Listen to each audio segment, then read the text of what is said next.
让一下。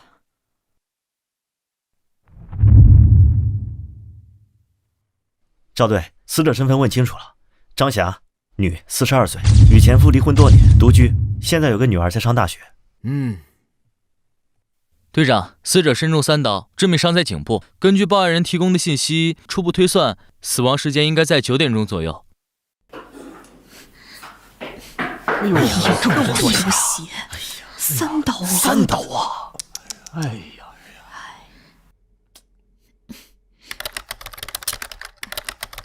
小南，小南，小南，小南，玩，外面出了那么大事情，你就知道玩游戏。姐，你怎么回来了？外面吵什么呢？你没听到什么声音啊？隐约听到了，怎么了？隔壁出了凶杀案，死者是张阿姨。啊！小吴，你干嘛呢？队长，我马上来。小南，你锁好门，别乱走。我今晚加班，谁敲门都别开啊！弟弟，醒醒，醒醒！你不会有事的。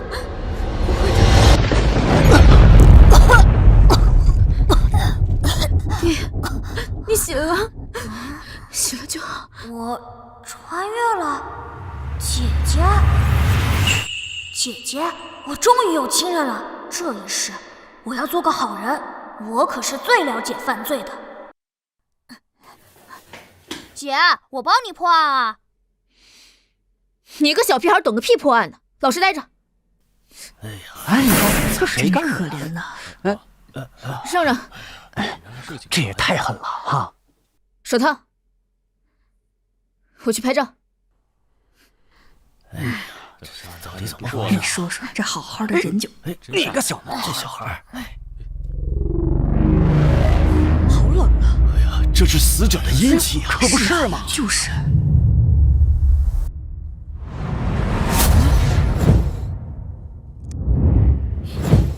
怎么这么香？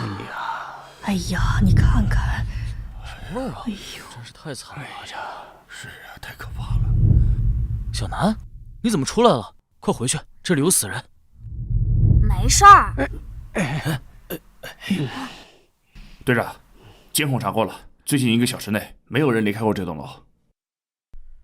队长，窗户没动过，没有攀爬痕迹，窗外有护栏。密室杀人呢？可不是嘛，这种人听说过，可没见过。这算哪门子密室杀人？熟人作案而已，而且凶手此刻就在这栋楼里。熟人作案而已，而且凶手此刻就在这栋楼里。可能是熟人作案，查一下张夏邻里关系。是。这谁家的孩子啊？赶紧领走！这熊孩子！小南，快回去，再看小心做噩梦。小南，你在这里捣乱干嘛？快回去！不好意思啊，赵队，这是我亲弟弟，他爱捣乱。这是你弟弟啊？亲弟弟？啊，还不快走！哎，等等，你和你弟弟就住在这儿？是对面602。小朋友，来，过来，过来，别磨叽，来吧。小朋友，叫什么名字啊？几岁了？9岁，3年级，放暑假打游戏。9点03分听到尖叫声。哎，大叔，你要问什么赶紧问，别拉家常。好，那你跟叔叔说说看，你在听到尖叫声之前都看到了什么，或者出门发现了什么？我在打游戏。那你怎么要说是熟人作案？这很明显啊。不是老赵，这现场还没勘察完呢，他就敢说熟人作案？你真要听个9岁小孩在这分析案情，这不是浪费时间吗？你爱听不听？哎，等等，他们是离案发现场最近的邻居，听一下。小南是吧？你继续说。首先，从案发到现在，没有人离开过这栋楼。1楼有监控，窗户有护栏，你们查过的。其次，从现场痕迹来看，张阿姨死前挣扎过，但她倒在沙发旁，距离门口有一段距离，尸体并无移动痕迹。此种情况很可能是张阿姨主动给凶手开门，将其迎进门，符合熟人作案特征。还有尸体旁那把刀是凶器吧？刀我见过，就是张阿姨家的水果刀。也就是说，凶手并未提前准备凶器，并非蓄谋已久。再者，从现场痕迹来看，凶手不为财。综上所述，熟人作案可能性极大，而且是在冲动之下的激情犯罪。等等啊！这现场被翻得乱七八糟，财物丢失，痕迹很明显，具体数额还要等家属回来才能核实。凶手不为财，你小子别睁眼说瞎话呀！赵队，还让这小子走吧，别听他胡咧咧。小吴，管好你弟弟。第一，从现场痕迹来看，极有可能是凶手为了误导警方而有意为之。第二，案发于9点前后或更早，这个时间大多数人都还没睡下，没有哪个小偷会在这个时间上门盗窃被发现行凶，不都是后半夜吗？第三，最重要的一点，戒指。戒指？什么戒指？张阿姨手上的金戒指啊。如果凶手是为财，怎么会忽略这枚明晃晃的戒指？你听得懂我在说什么吧？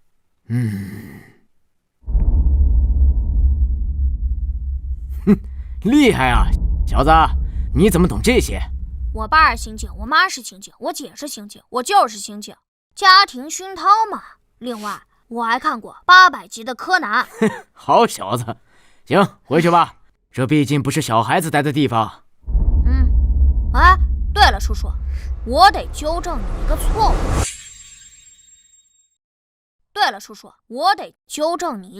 误。你别乱说话，还纠正错误，看把你弄的！叔叔，你看到了吧？都看到了吧？他打我，虐待儿童，快把他抓起来，让他好好反省。要报警是吧？反了你了！看见了吧？哎，好。小南，你刚才说叔叔有个错误，什么错误？你说说看。不好意思啊，赵队，小南乱说话，我带他回去。哎，没事，我听着。叔叔刚刚说，案发前，也就是尖叫前，这是不准确的，因为可能尖叫声就不是张阿姨发出的。那你又为什么如此推断呢？因为我能听到。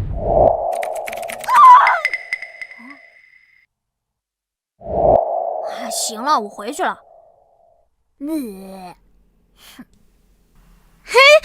哎呀，快出来！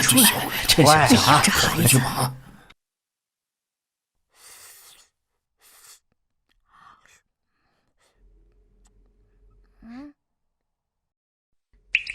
楠楠，你怎么又吃泡面？屋里都是味道，窗也不开透透气。姐，你回来了。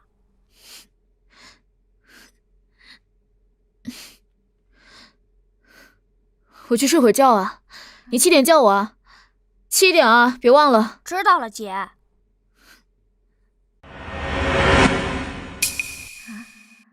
3天了，案子还没破。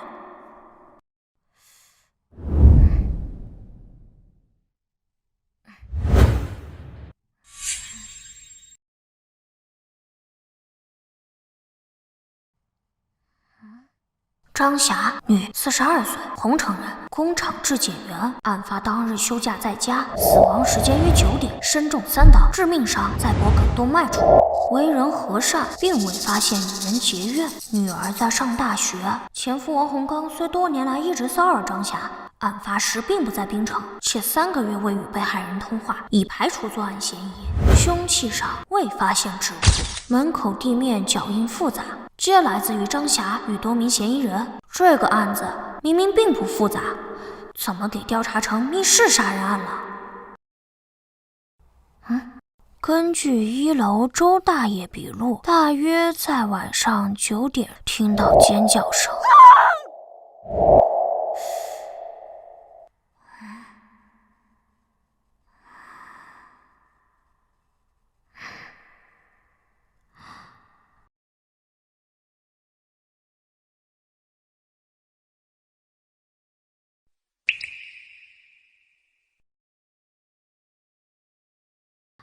凶手应该就是他。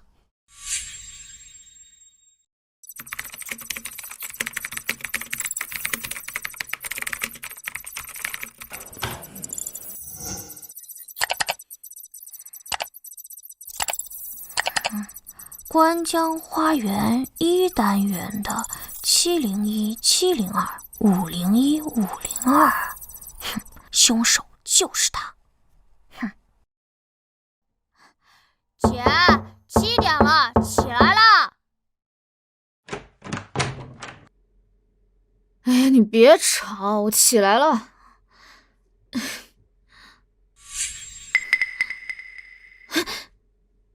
小南，你是不是乱动我东西了？对啊，我看了前几天张阿姨案子的档案，怎么了？你怎么能乱动我东西呢？你个熊孩子，都被你搞乱了。姐，我这不想帮你破案吗？帮我？你不给我捣乱，我就谢天谢地了。这个案子是市厅亲自督办，如果不能及时破案，你知道我们局里多少人要受处分吗？帮我。姐，你别哭嘛，我知道你办案压力大，精神太紧张了。哎，讨厌。姐，我告诉你哦，我知道谁是凶手了。你知道？你发现了什么？小南，我跟你说，话不能乱说。还是说你那天发现了什么？不是，这是我经过分析才得出的结论。在这份档案里，你们忽略了一个非常重要的问题。什么问题？1楼住户绝不可能听到任何尖叫声。我以为是什么问题，怎么不可能？别再给我捣乱了，你姐很累，你姐还……姐，你听我说。来，你看这份口供，然后……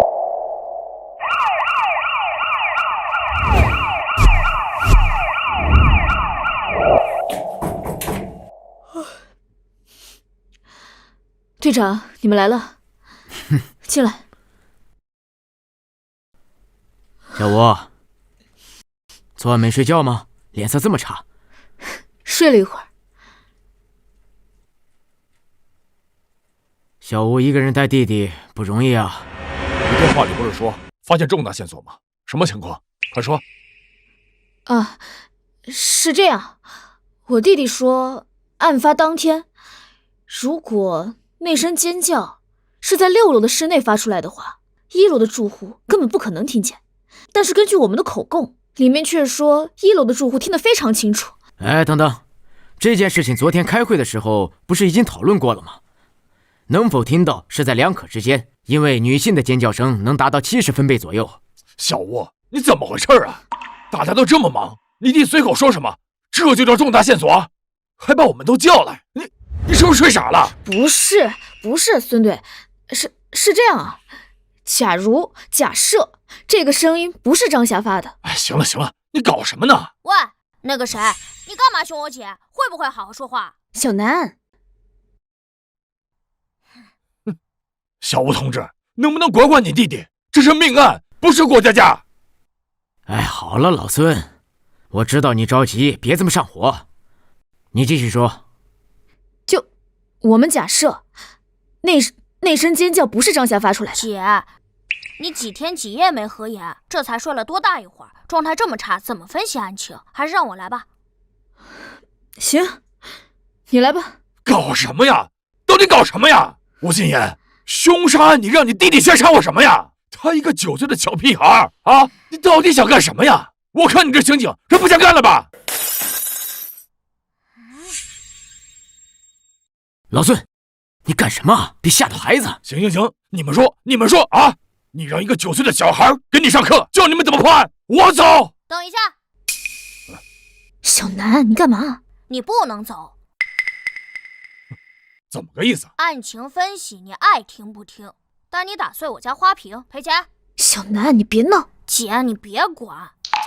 我告诉你啊，我今年9岁，正在上小学。你要是敢动我一下，我马上躺地儿去。我会发网上，让全国人民都知道，警察打小孩，你马上就得撤职。哼，好啊！吴心言同志，我算是长见识了，你家是真厉害啊！这叫重大线索。够了吗？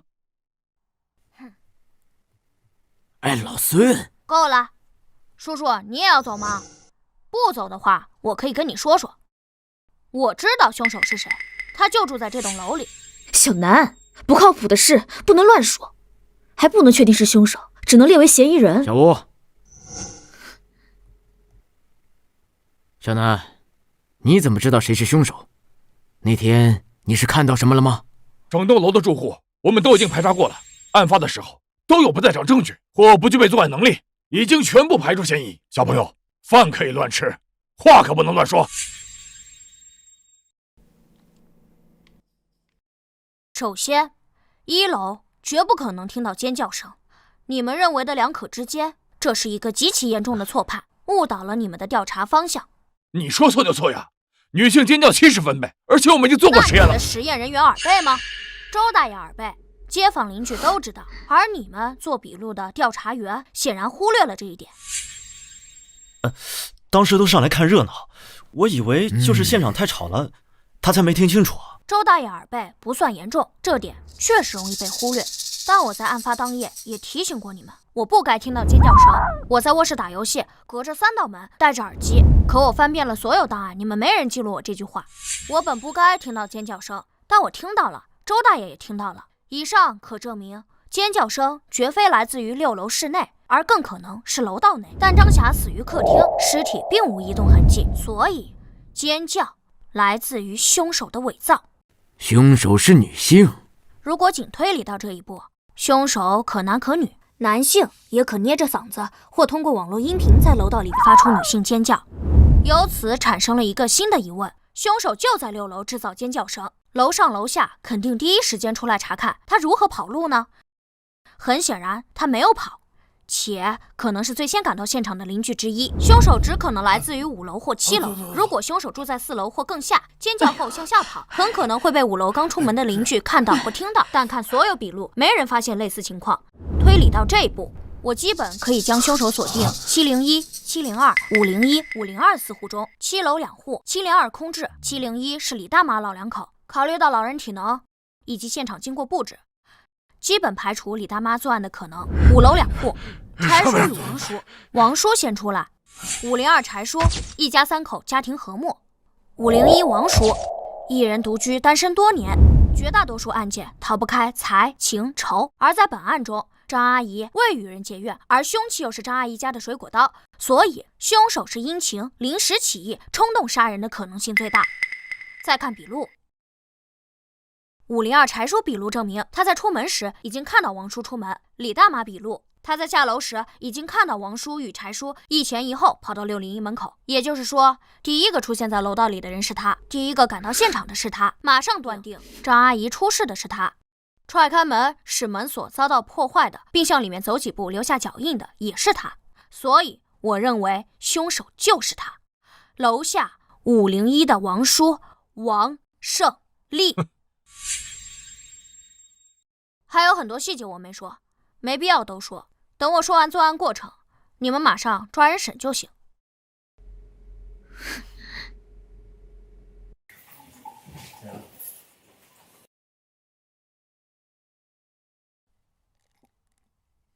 7月13日夜里8点半至9点之间，王胜利正在张霞屋内谈事情，因为某些矛盾，王胜利失控。停，你可别胡说八道了，主观臆断，没有任何证据。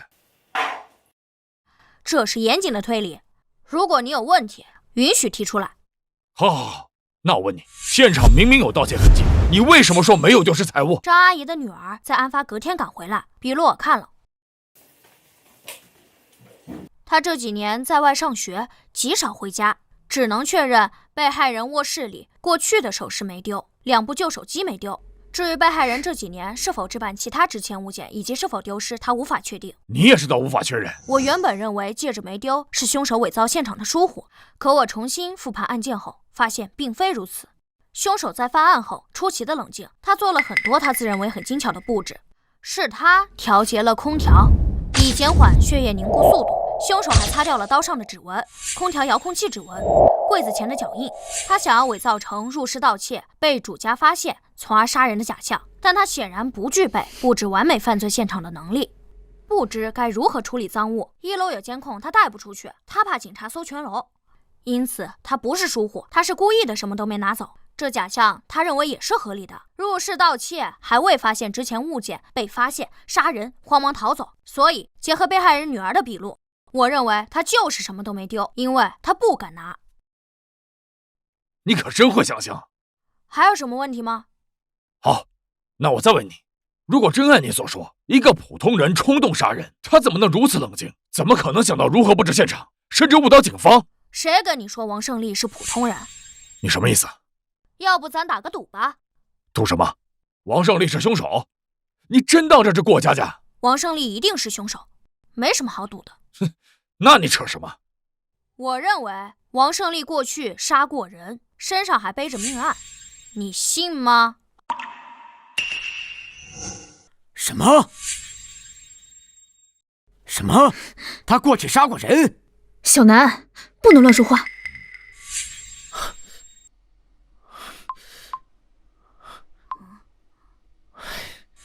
赵队，他没有案底。小南，你怎么知道他过去杀过人？你是有什么证据吗？没证据，没线索，纯推论。哎，我真他妈受够了啊！你小子越说越玄乎是吧？胡说八道个没完！小南，有些话真的不能乱说。什么叫乱说？帮你破个案中案不好吗？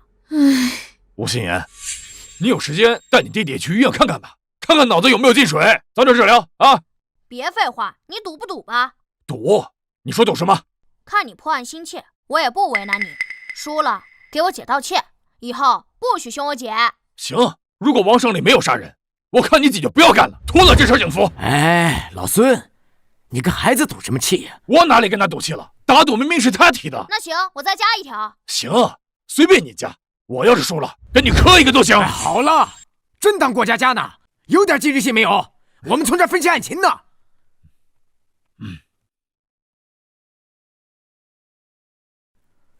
小南啊，你刚才分析的是有几分道理，但是他没有实质性的证据，就连间接性的证据也没有，全是推论。我现在虽然可以把王胜利带回警局配合调查，但最多关他48个小时。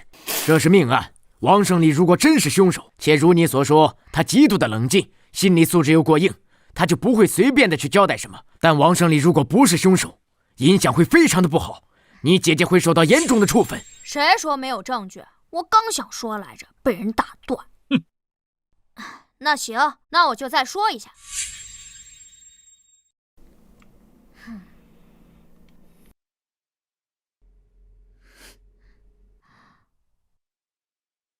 7月13日夜里8点半至9点之间，王胜利正在张霞屋内谈事，因为某些矛盾，王胜利失控，便拿着水果刀对着张霞身前连刺数刀。王胜利擦掉了刀子上的指纹，伪造现场，便回家洗澡换衣，接着返回6楼楼道，制造出尖叫声，再迅速跑回5楼门口。这时柴叔开门查看，恰好看到王胜利已经出来。其实他是从楼上刚下来的，整栋楼都被惊动了。众人来到601门口，敲门、砸门，折腾了一番。这时挡着门的王胜利才第一个踹开门，看到了死者。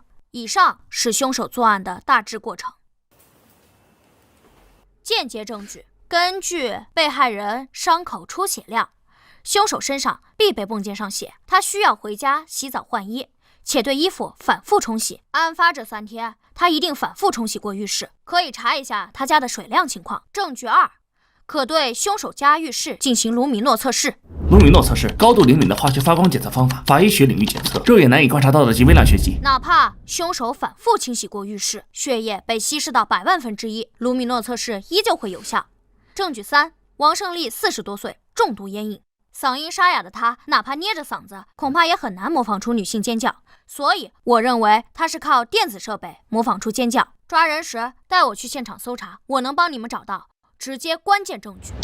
不对，假设王胜利真的杀过人，而且洗了澡，按被害人的出血量，但如果角度……案发当天，围观邻居中，王胜利是唯一一个刚刚洗过澡的人。虽然他吹干了头发，换了身衣服，伪装得很好，但他身上依旧有浓郁的沐浴露香味。我证明，我记得，我可以断定，王胜利身上不仅溅上了血，还很多。如果只是少量血溅到衣服上，换衣服就够了，不需要洗澡。还有问题吗？用水量够了，等我打电话。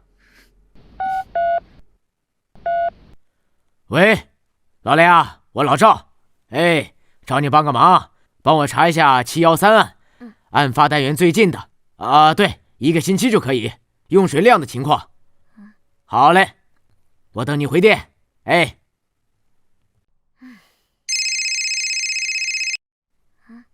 哎，那是哪一户用水量最大？501啊？那案发前呢？没有。那也就是说，案发后501是用水量最大的一户，对吗？好嘞，好嘞，好嘞，我知道了。好，谢谢啊。行动。是。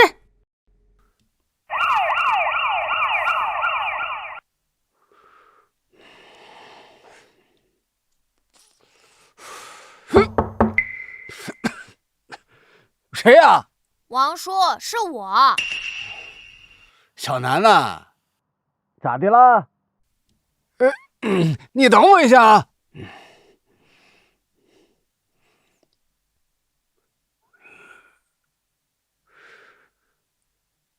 这大晚上的，小南，你有什么事儿吗？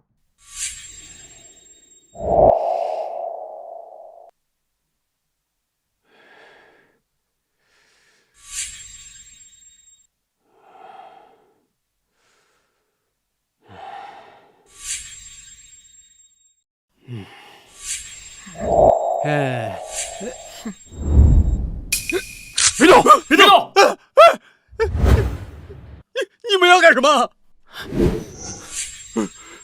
你老实点，双手抱头，给我蹲下！我犯什么罪了？你们凭什么抓我呀？你给我放开！你给我放开！王胜利，老实点，我们怀疑你跟张霞的死亡案有关系。你说什么呢你？别动！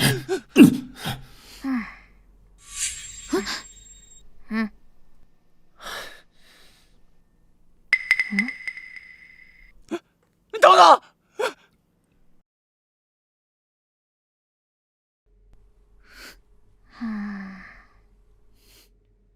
哎，小南，干嘛呢？恢复数据。哎，你别摸索了！你看你这人，你干什么呢？你给我闭上！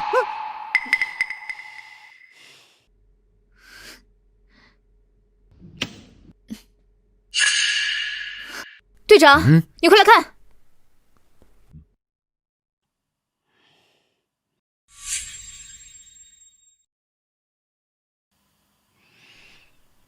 他在销毁证据，哼，够难缠的。这不可能是巧合。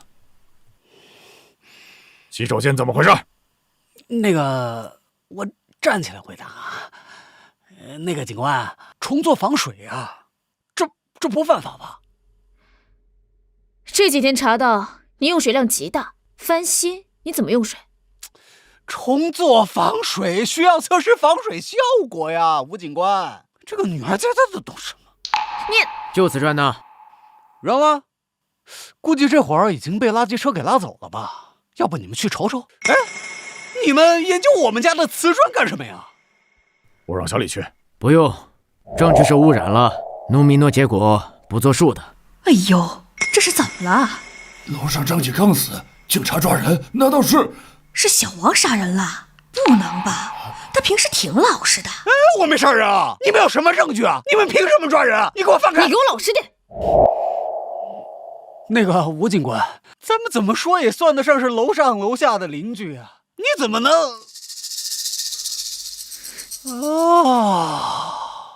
我想起来了，你觉得我之前得罪过你，所以你对我打击报复，是不是？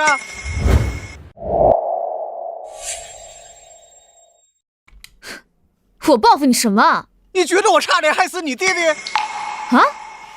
警官，他平时加班忙啊，他经常不回家。那次呢，他拜托我去接他弟弟放学，我没答应他。结果呢，他弟弟放学自个儿回家，在路边贪玩掉河里了。你弟弟落水，当晚有这事儿？是。哎呦，我想起来了，那天呢，我本答应小吴买菜顺便过来接小南的，结果我临时有事儿，我就没去，跟小吴电话说了。哎呦，这事儿啊，说起来也怪我。哎，不过人可不是我杀的。哦，我知道了，你弟弟差点掉河里淹死，你怪我？谁怪你了我？你不怪我，你们抓我干什么？陷害我，杀了张霞，你们一点证据都没有就把我给抓起来了。哎呀，这不是陷害，这是什么？不能吧？吴警官平时人挺好的，就是脾气差点。谁知道啊？这到底是……哎呀！哦，我想起来了，最近啊，新闻上说啊，咱们槟城在评选什么东南最美城市，现在发生了命案，这影响极坏呀！听说呀，这个案子还是视听督办的，让他们限期破案，降低影响，是吧，各位警官？哎呀，这都过了3天了呀，你们一点证据都没找到呀！这一着急就把杀人犯的帽子扣我头上了呀！你给我闭嘴，别胡咧咧！是，我父母早亡，我一个人南下打工呀。我都40多岁了，我还是个老光棍啊，没亲人没朋友呀。等他们要是把我抓进去，就屈打成招呀！到时候连个替我伸冤的人都没有呀！我太适合被诬陷为杀人犯了，是吧，吴警官？你这么陷害我，你心可真够狠的呀！你他妈的，把嘴给我闭上！警察大人了，老孙，警察大人了，警察大人了！你们可得替我作证啊！他们要打我呀！你看看，怎么打人了？怎么打人呢？他咋回事啊？小王啊，平时沉默寡言的，都不爱跟人说话，今天竟然这么能说，这可是掉脑袋的罪，谁被污蔑谁不急呀？对呀。哎呀，一直要查清楚，别诬陷好人。你干什么呢？侦办现场禁止拍照。没什么。凭什么不让拍啊？警察大人不让拍啊？啊，还有没有王法啊？王胜利，注意点啊！谁打你了？他呀，他刚才要打我，你没看见呢？哎，人家邻居可都看见了，你现在不承认了是吧？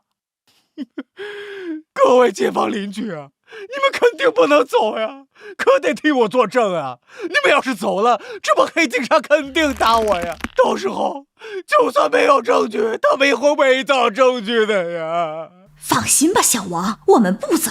王哥，我们都看着呢。你们放心啊，我没杀人，我肯定不会承认的呀！就算他们把我抓进去，那最多就是关我48个小时。我要是没出来呀，你们可一定要给电视台打电话呀，让全市人民都好好看看这帮黑警是怎么诬陷无辜市民的。队长，哪里需要做卢米诺测试？不需要了，你去看一下现场。让一下。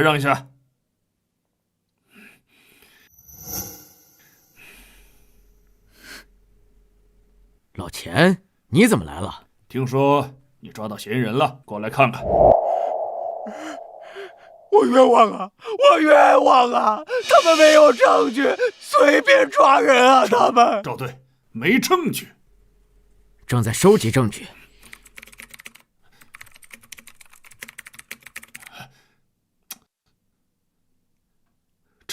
这怎么还有个孩子啊？老钱，行，有事说事。老钱，这是我们1组的案子，赵队亲自盯着的，这里没你们2组的事。你从哪儿来啊？回哪儿去吧，别在这添乱。什么？我添乱？就你手下那几个歪瓜裂枣，还有个走后门进总队的，连现场管理都做不好，能办好什么案子？不是，你什么意思？没意思，我早就说过，这个案子就应该让我们2组来办。青天大老爷，你可来了呀！你可得为我做主呀！我是被冤枉的，他们没证据啊！他们，你看看啊！随便扣人，连证据都没有，这传出去会造成什么影响啊？哎，行了，老钱，这没你的事儿，回吧啊！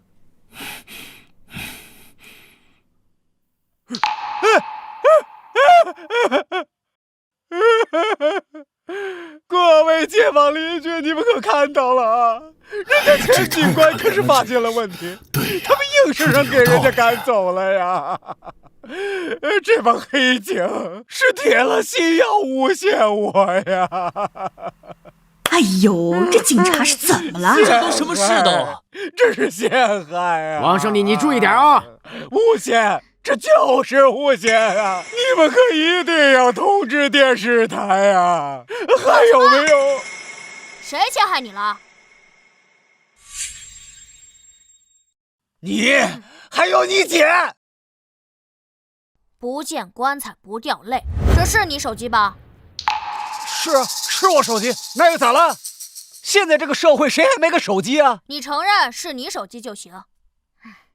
哎，吴楠，你掉到河里差点被淹死，那跟我没关系呀！你记恨我干什么呀？啊！你说你一个小小年纪的孩子，你不学好啊？你心咋就这么狠毒啊你？我狠毒？那行，我今天就发善心。我给你个机会，只要你承认张霞是你杀的，并交代犯罪过程，算你自首，怎么样？你没病吧你？我没杀人，我自什么首啊？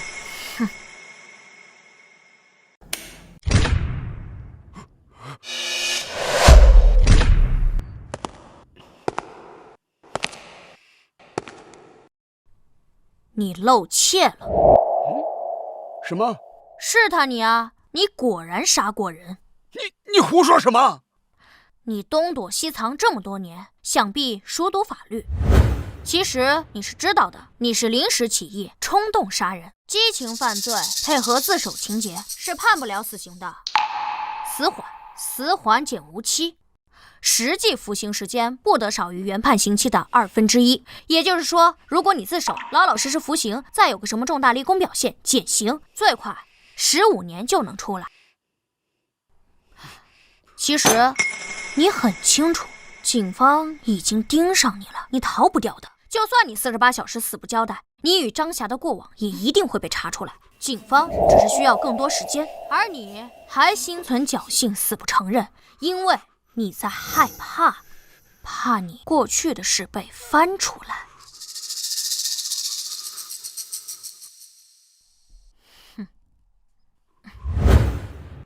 自首吗？自首？嫌疑人没有第一时间反驳，小南跟他说了什么？声音太小，没听清。大家都简单点，你数罪并罚，下辈子做个好人。我不知道你说什么。不见棺材不掉泪，那我送你上路。你没证据，你没有证据，你没有证据。我有证据。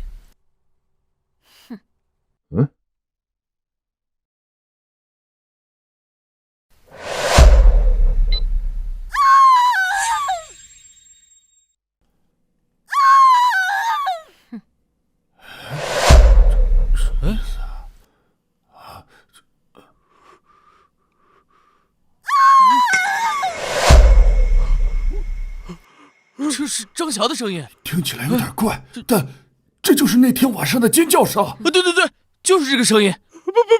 不是，不可能！我明明已经删了呀，我已经删除了。什么意思啊？哦，你删掉了？你承认这是你制造的声音了？那晚上的声音是王哥搞出来的。哎呀，他搞这干什么呀？他怎么这样？我们都认为他是好人。没想到真是他呀，真是作孽呀！我已经删了，我明明已经删了呀。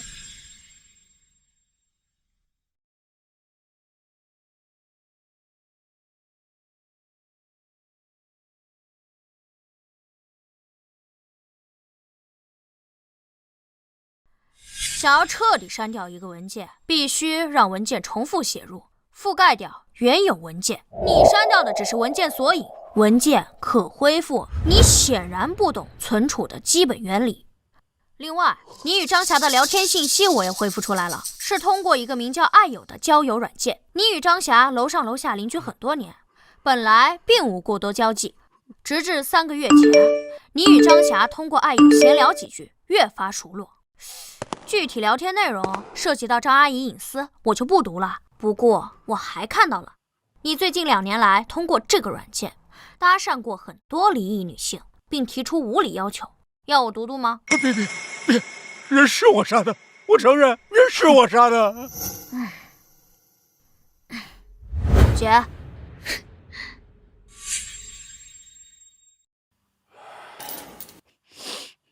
我杀他只是一时冲动啊，我俩好了快3个月了，我最近发现他不对劲，对我越来越冷淡了。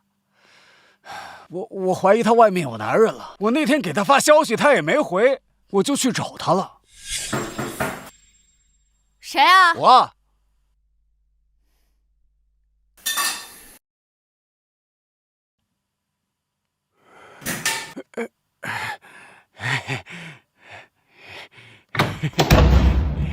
张霞，咋不回我信息呢？卧室充电呢，没听到。进门时间8点。具体聊了什么？就闲聊些家常话呗。我还问他白天休息他干嘛去了，他也没说。王胜利以前真杀过人？杀过。为什么要杀他？警官，我不是跟你说了吗？他外面有男人，对不起我呀！哼，老实回答问题。我就是，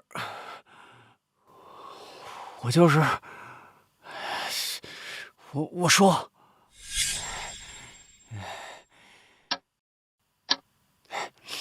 哎，张霞，你看时候都不早了，要不今天晚上我就住这儿吧？什么早啊晚的，你就住楼下，回去吧。多大年龄了，还这么精神？出去，给我马上走！张霞，你是不是外面有男人了？滚！给我滚！再不走，我报警了！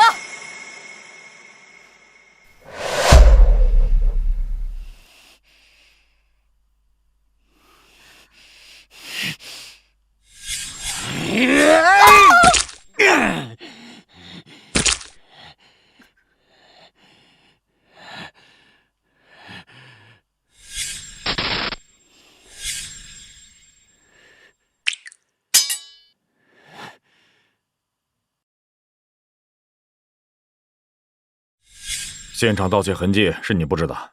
是你调节了空调温度？是。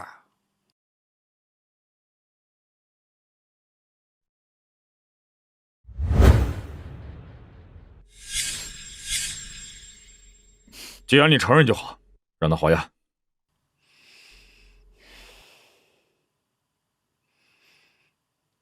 按这就行。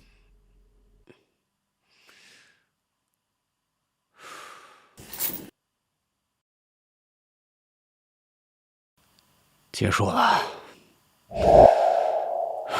都结束了。还没结束，王胜利，你还有什么要交代的？比如，你以前犯过什么案？或者说，你以前杀过人吗？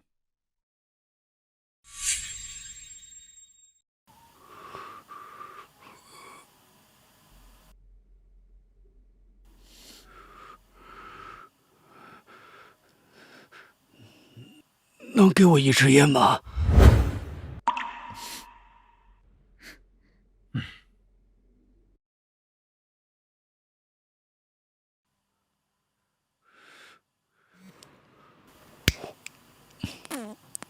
是。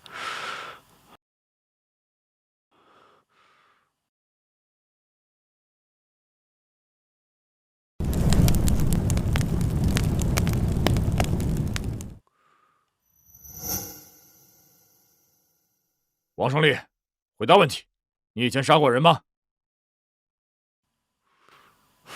没杀过。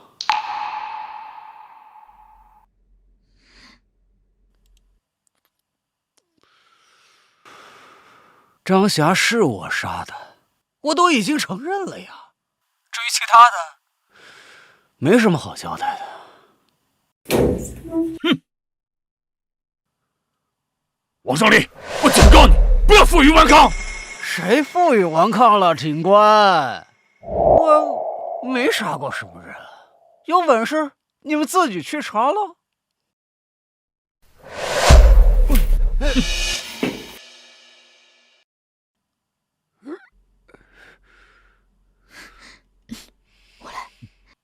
黄胜利，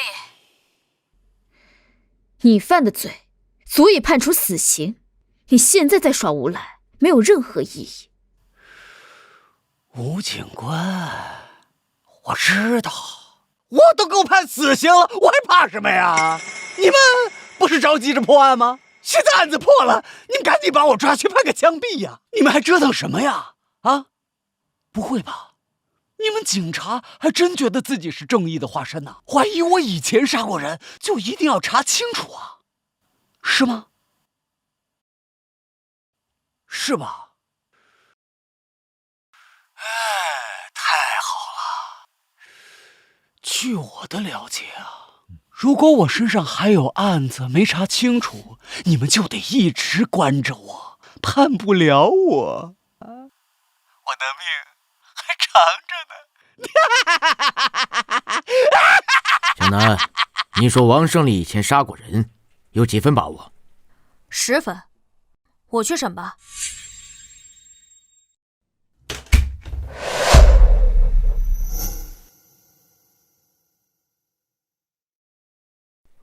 署长。赵队，听说你找到证据了。老赵，审讯的怎么样了？嫌疑人都交代了，对犯罪事实供认不讳。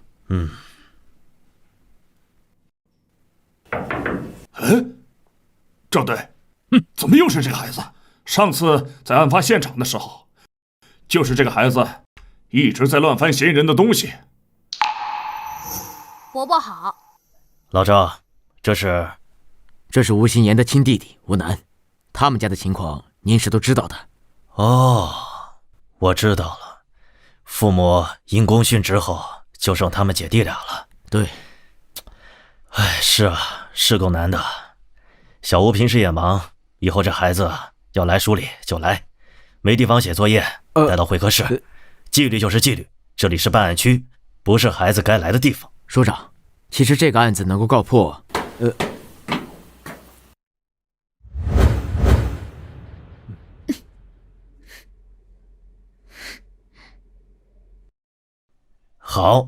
好，这个案子能告破，你们功不可没，赶紧结案送检吧。署长，还不能送检啊？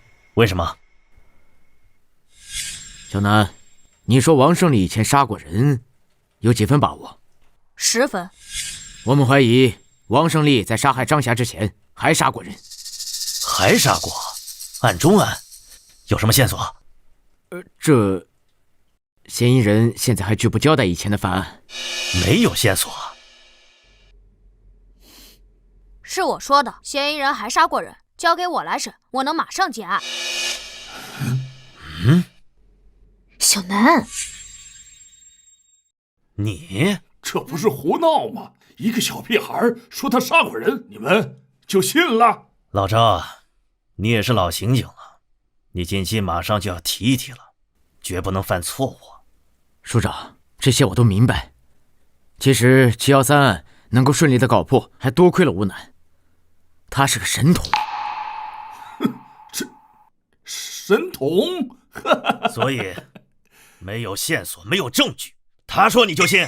原本我们对吴楠的话有所怀疑，但在本案的侦查过程中，我们发现犯罪嫌疑人有极高的反侦查意识以及过人的心理素质，他不像是初犯。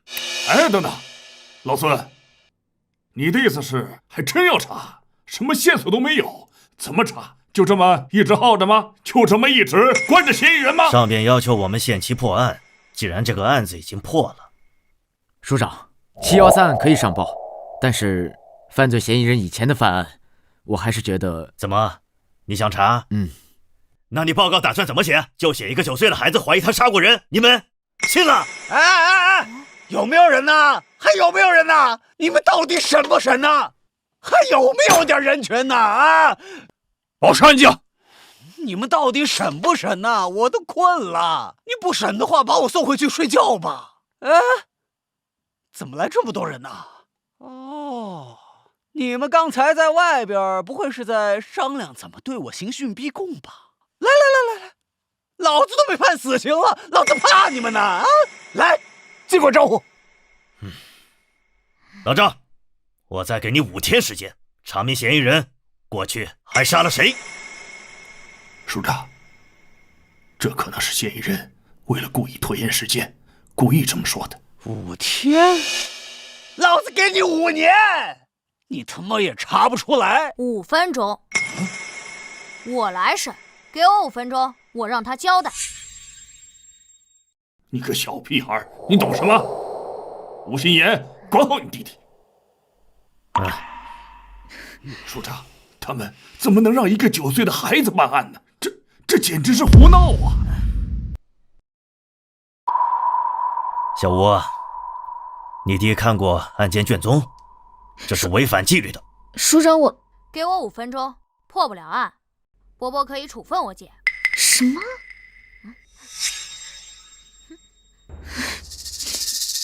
署长，给我弟弟5分钟时间，破不了案，我愿意接受任何惩罚。署长，他们怎么能让一个9岁的孩子办案呢？这简直是胡闹啊！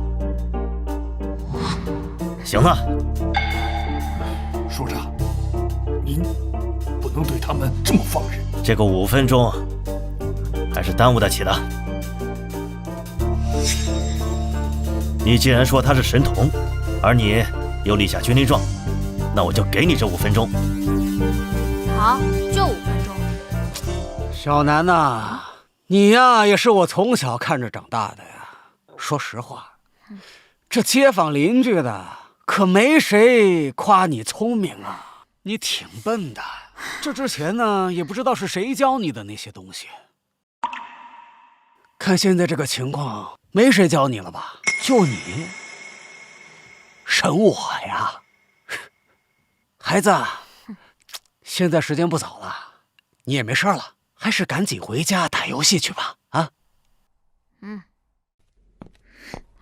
，11年前到13年前，北方安宁省入室杀人，被害人为女性，悬案未侦破，现场并未留下指纹、DNA 等痕迹。像这种当年未侦破的大案，怕是符合以上条件的案件没几个，甚至可能只有1起。我知道，直接告诉你，你肯定不服。我让你死个明白。哎呀，小孩子呀，人不大，口气挺大的呀。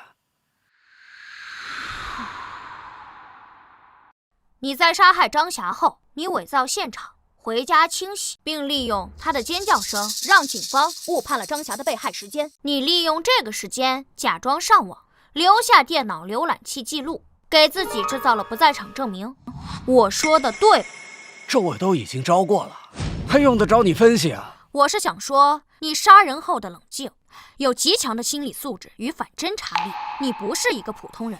这只有2种可能：第一，你是个疯子，内心很扭曲的变态，熟读法律，钻研犯罪；第二，你杀过人。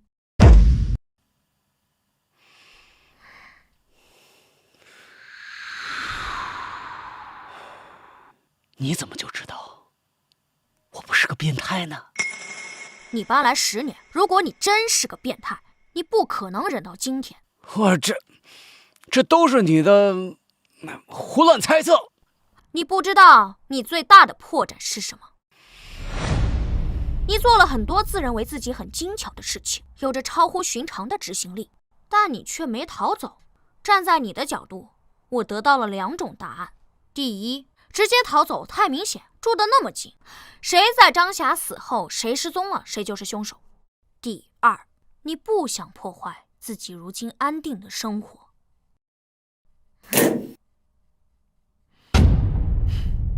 根据你的第1次笔录，你是北方普陵省人，父母双亡，10几岁便远走他乡，来到南部辗转多地打工。10年前定居于槟城，靠打零工过活，很少社交，未婚未育。而根据其他邻居的笔录，关于你的事也提到了你性格内向、沉默寡言，甚至可以说是孤僻。如此能说会道，你真的是孤僻吗？逃了10多年，伪装得很辛苦吧？你自述没有任何亲人朋友，也就没有人证明你的过去。本市定居10年来，你拒绝社交，跟谁都不熟。反侦查意识不是与生俱来的，你必然看过大量相关书籍。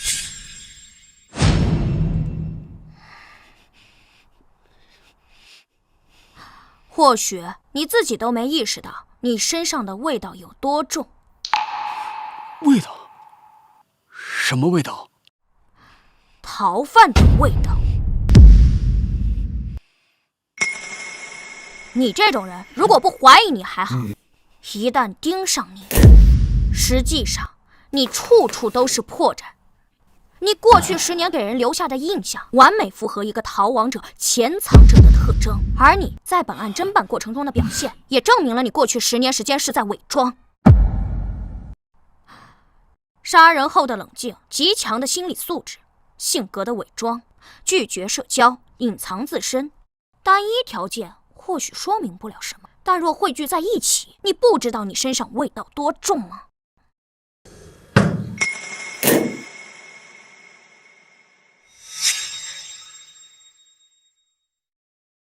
？10年来，你每日惶惶不安，每一次警笛声响起，都让你恐惧。你活在焦虑里，烟瘾很重，你不敢与任何人深交，你害怕别人了解你，甚至你现在这个王胜利的身份都可能是冒用的，而你却住在刑警家楼下。你想要当下黑？哼，你想要掌握本地警方的第一手动向。你杀过人，对吧？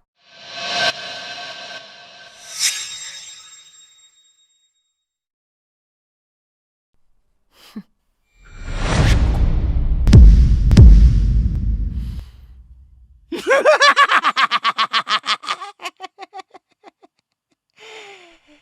但是那又能怎么样呢？警察抓人是要讲究证据的。就靠你这么一说，我就成杀人犯了。我在什么时间、什么地点、用什么方式杀的人？你没有证据，你没有线索，对吧？对我个人而言，你这个人以你的行为就是线索。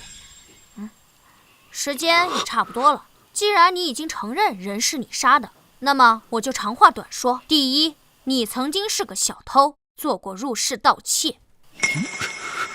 小南，你依据什么推断的？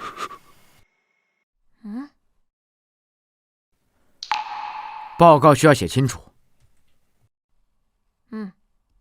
因为张霞被害现场的盗窃痕迹是专业的，一个入室盗窃惯偷会很清楚哪里可能有财物，哪里没有。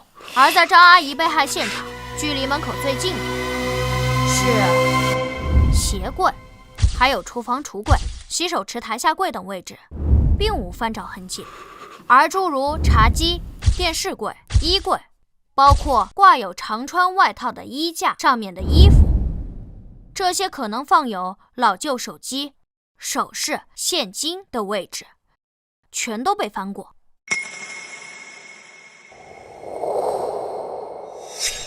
你伪造盗窃现场，但你出于过往的入室盗窃经验，或者说是出于行为本能，留下的盗窃痕迹极为专业。这证明了你过去是个惯偷，是不是？第二，王胜利自称他来自于北部3省之一的普陵省，10几岁便远走他乡，距今30年。你说谎了。如果王胜利真少年时就来南部，他的口音应该早就变了。可他没变，他虽然极力克制着自己，但偶尔还是会暴露。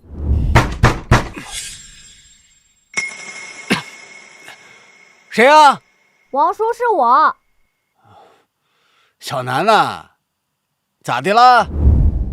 北部3省以安宁省口音最重，也最容易识别。如果我没听错的话，你应该是安宁人。第3，既然王胜利乡音难改，那么我认为在他成年后的很多年，他都待在家里，因此他正是在第1次杀人后才逃离的家乡。第4，王胜利身高167，身材瘦小，他杀害的若是一个成年男性，且自身没有暴露，那么难度更高，因此我倾向于他杀害的是一名女性。第5，人是有行为惯性的，王胜利在杀害张霞后，身旁就是张霞的尸体，他却能够从容地清理痕迹，伪造现场，甚至他还能想到把现场伪造成入室盗窃这一点。我认为王胜利在冲动杀人后能有如此高的执行力，与他过去经历过相似场景有关。别说了，别说了。第6，一个人在杀人后往往都会东躲西藏一段时间，关注一下案情进展，然后找个地方安定下来。王胜利是10年前来槟城的，这是他最后躲藏地。这10年也说明了王胜利不是一个爱换地方居住的人，不然应该死定了。我认为他上次作案时间应该是在11年前到13年前之间。综上所述，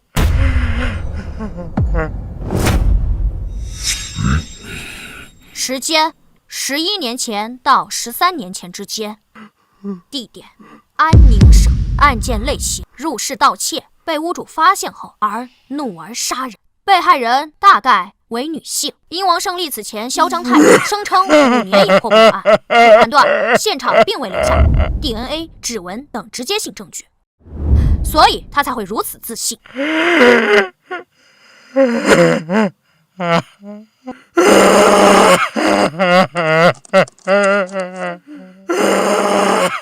姐，符合以上所有特征的案件找到了吗？目前有2个，如果排除 DNA 和指纹这些直接性线索的话，剩下1个。12年前，安宁省会凤阳市616灭门惨案，死者是一名成年女性与2名婴儿。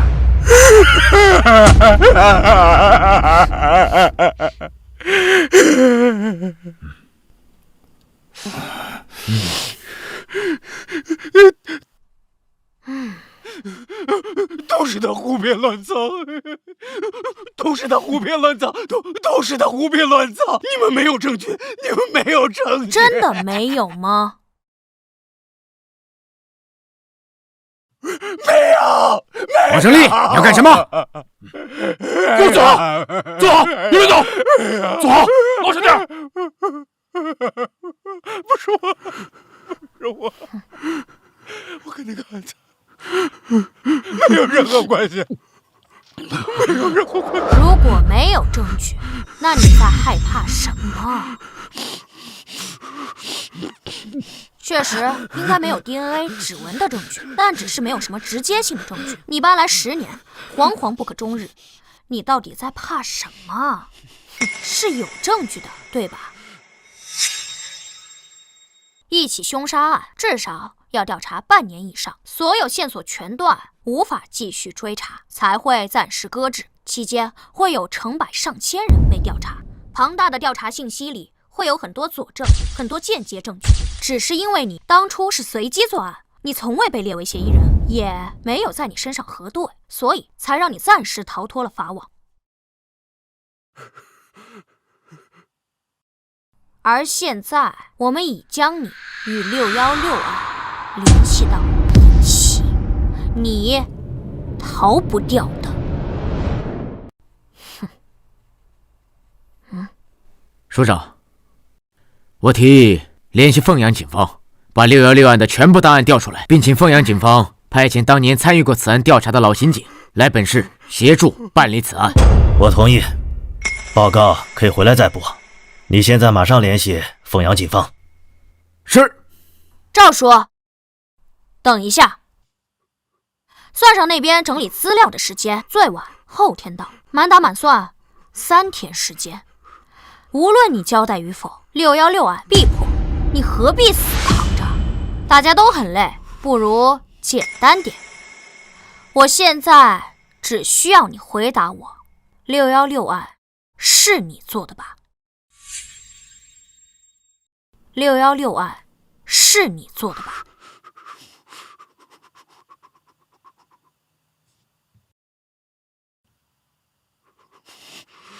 都到这个地步了，你还不交代？616案要是与你无关，刚刚激动什么？说话！王胜利，你再负隅顽抗，没有任何意义。你是不服我吗？因为我才9岁就抓到你，实际上这次没有我，你也会被警方抓到。你杀张霞可不是随机作案，就算没有我，警方只需要多几天时间，也会查到你与张霞的关系。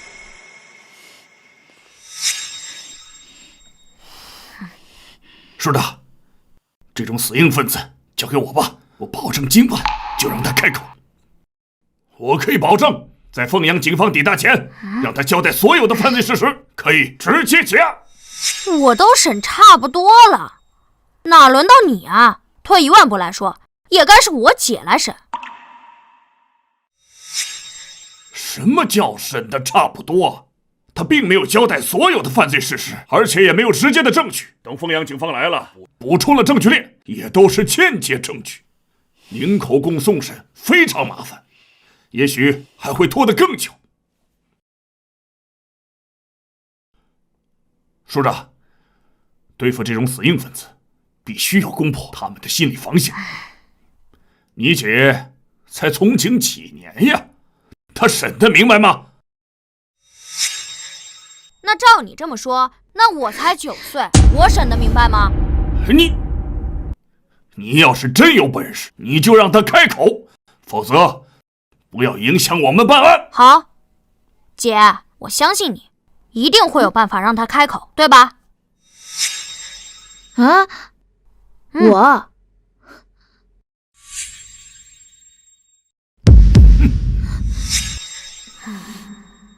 我才9岁，警署里的功劳也不可能给我，报纸上都不能写我是吧？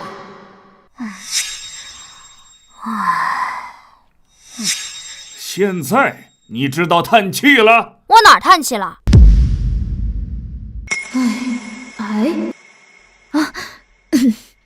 那个王胜利，我可以告诉你，是交易。对，交易。我可以和你做个交易，如果你承认616惨案是你做的，并且详细供述当时的犯罪过程，我们查了属实，我就可以告诉你，张霞被害那天为什么不接你电话，她到底去干了什么，张霞是否有其他男人，以及当天去做什么了。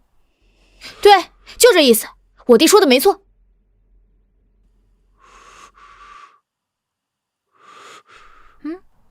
其实这也不仅仅是交易，而是我非常想让你知道，干脆点儿，你承认作案，我告诉你答案，你交代犯罪过程，我可以给你看张霞的体检报告。你说的算吗？我同意。谢谢伯伯。我最后问你一遍，12年前发生于安宁凤阳的616案是你做的吗？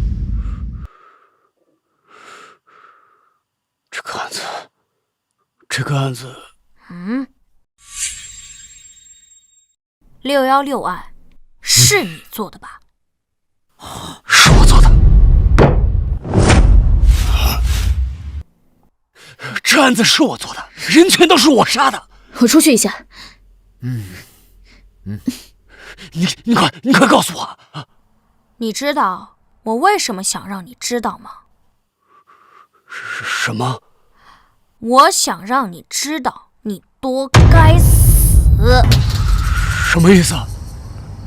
在张霞被害的6天前，她突发身体不适，并去了医院，在医生的建议下做了穿刺活检。案发当天，张霞再次前往医院复诊，并拿了活检报告，她得了肝癌。张霞并没有你所认为的其他男人。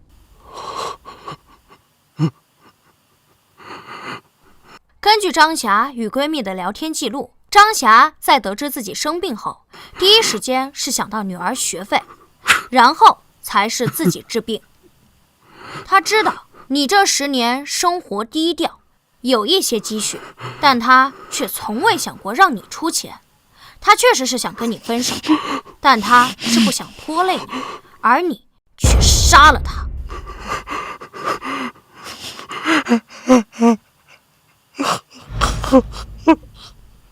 你真该死！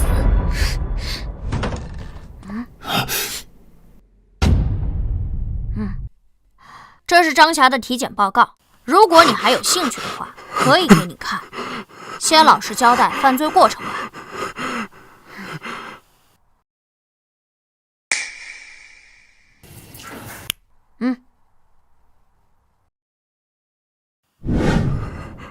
你等等！郭局长，你让他们进来枪毙我吧，人都是我杀的，你让他们枪毙我吧，我他妈该死，我他妈该死，我该死！你老实交代案情，你交代的作案过程必须要跟案件细节对得上，这才是你要做的，法律自然会惩罚你，真是神经病。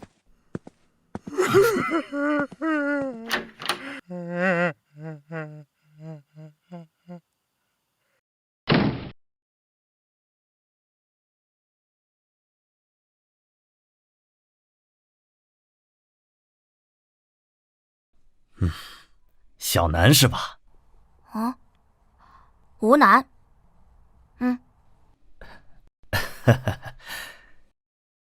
楚阔海。楚伯伯好。哎，好，真是神童啊！哪里有什么神童，还不是我姐教的好，离不开我姐对我的耳濡目染。我明白，也是啊，你才9岁，不管是面对上边，还是面对大众，你都不适合出现在凶杀案的报告里边。既然你代表你姐侦破此案，那这2个案子的首功自然是她的了。放心，楚伯伯，那有奖金吗？我想换台电脑。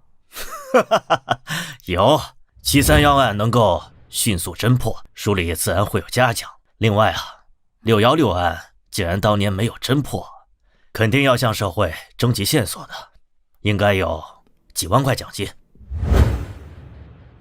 署长，案子不是小吴破的呀，他本身就是靠着走后门的关系才被调入总队的，他能力不足，如果这次把首功给他，难以负重啊，还会引起更多的非议。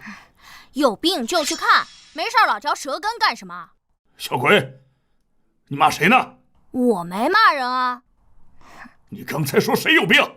你啊，嘴唇发紫，口呼吸，筒状胸，偶尔咳嗽。我真心建议你去医院看病，病得不轻，再晚说不定就来不及了。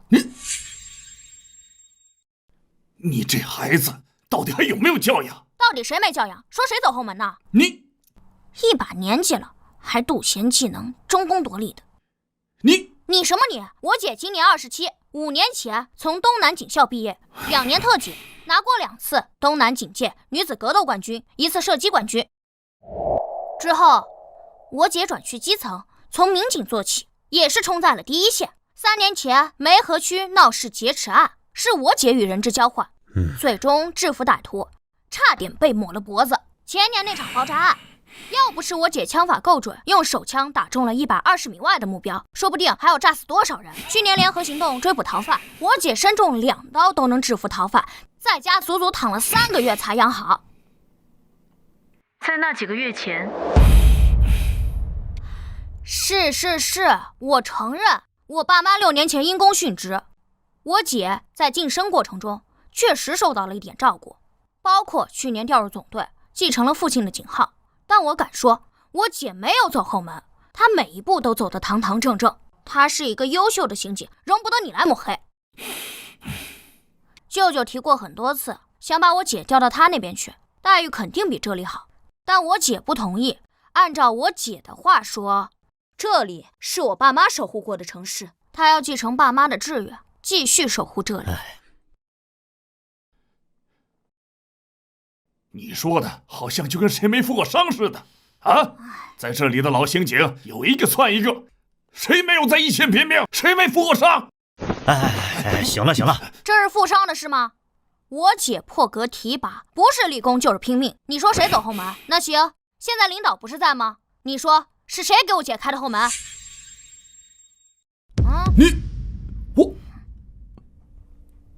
我也是听手里都这么说的。行了，你跟个孩子呛什么？嘉奖的事儿就这么定了。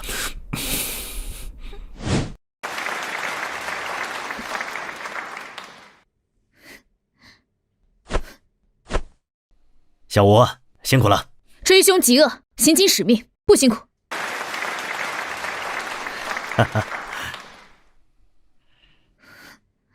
小南，姐，你回来啦？好困啊。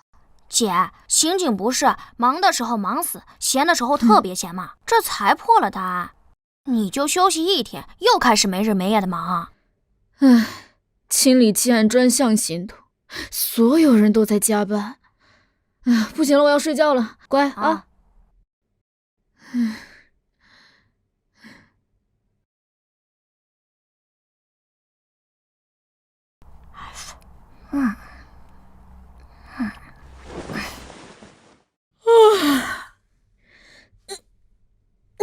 姐，你醒了？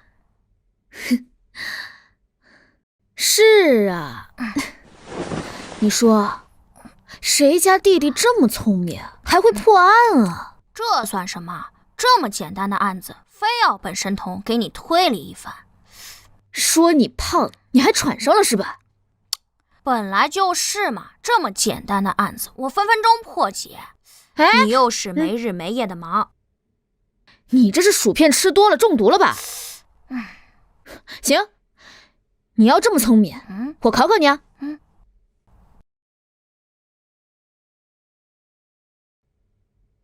来，分分钟把这个案子给我破了，给我看看。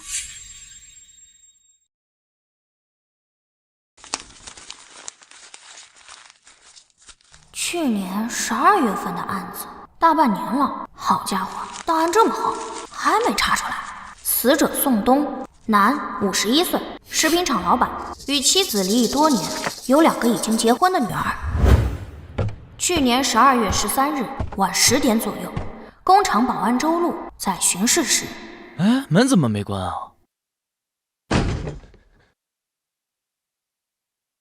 发现老板宋东死于总经理办公室，而后报警，警察随后赶到现场。经法医现场勘查，宋东是坐在椅子上，被人从后面用塑料绳勒住脖颈，窒息而死。死亡时间约是晚上9点10分左右。窗户没有撬锁痕迹，也并未上锁，初步推断凶手翻窗潜入办公室行凶。警方在现场发现了10多人的脚印，43码登山鞋印，被认为来自凶手。经调查，当天宋东是下午4点回到工厂，6点在食堂吃的晚饭，约6点半回到了办公室，之后再也没出来，直至被保安发现尸体。保安发现前，最后进入了案发现场是采购部负责人康婷婷，向宋东汇报过期面粉退货情况。来，案发后半个月，我们根据上百份口供，最终确定了这3个嫌疑人。前员工李泰，个人原因离职后被扣了1个月的工资，曾多次来工厂讨说法。案发前3天，李泰讨薪时被打。面粉厂老板冯群因过期面粉退货事宜与宋东发生纠纷。财务傅娇娇原本是普通员工，因成为宋东姘头，一跃成为工厂财务主管。案发前曾多次挪用公司公款，并因此与宋东发生争执，被宋东殴打。此时工厂人尽皆知。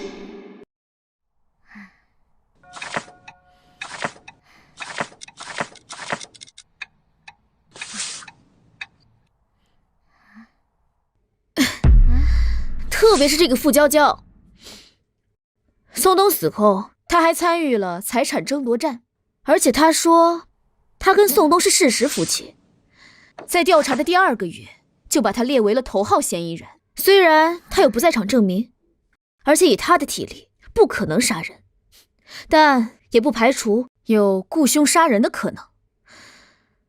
可是我们警方在随后的调查里没有任何结果。姐，你们所列的这3个嫌疑人，可能调查的方向全错了。你有什么发现？还没有。没有？你说个屁呀！也不是说没有。唉，案子已经过去大半年了，很多线索都已经被破坏，或者是被凶手隐匿。不过，仅从你带回来的这份档案来看，我有10几个怀疑对象。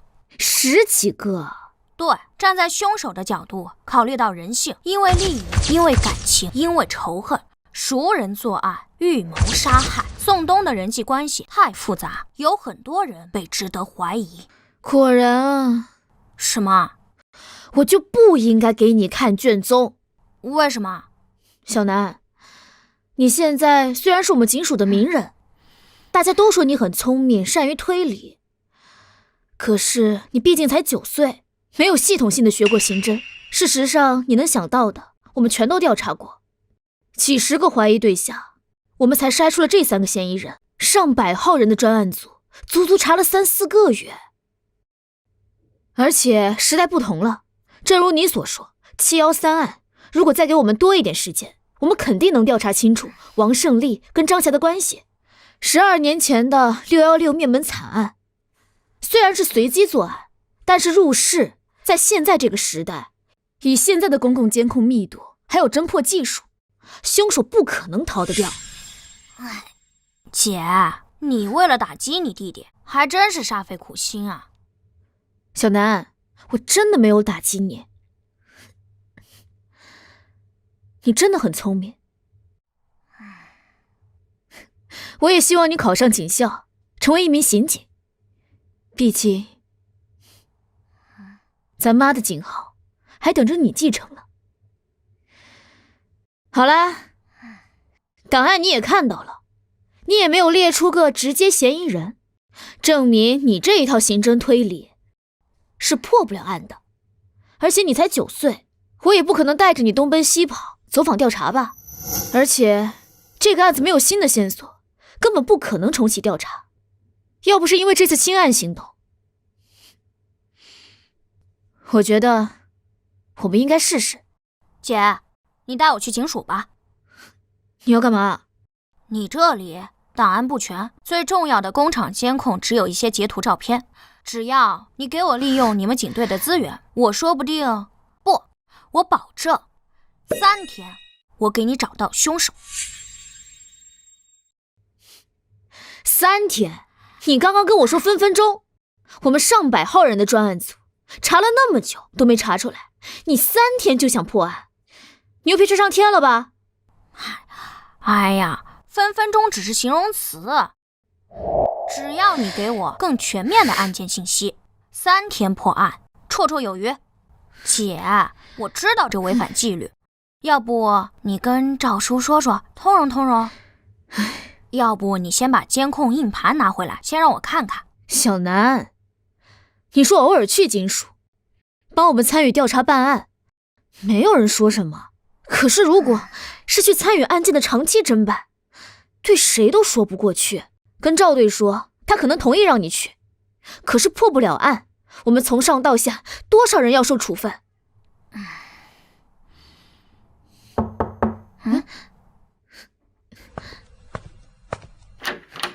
哎，孙队，你过来了。小南在家吧？我来看看我们的小英雄。哦，在，进来吧。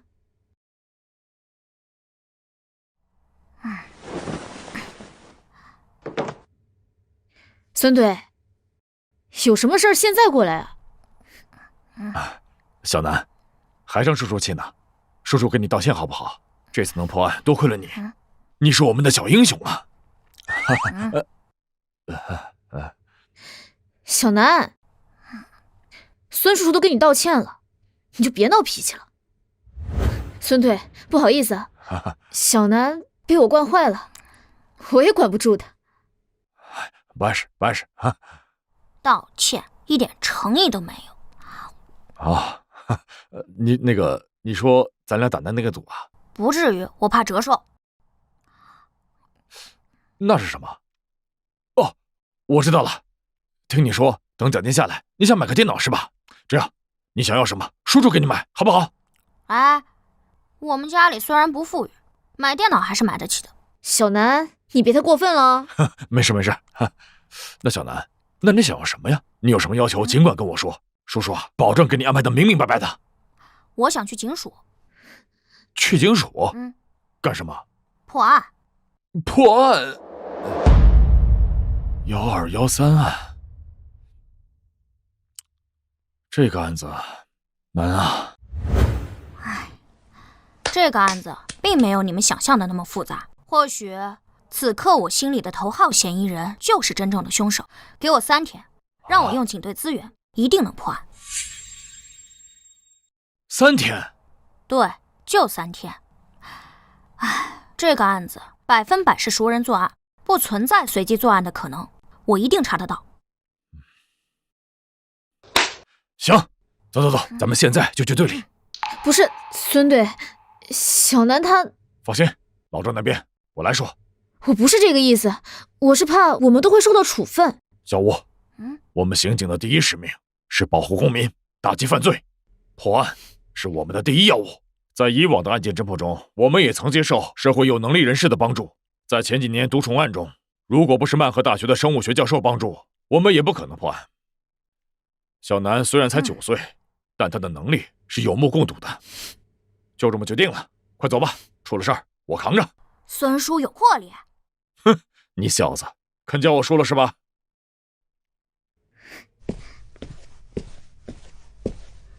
小南，这是目前所有的侦办档案，你看还需要什么？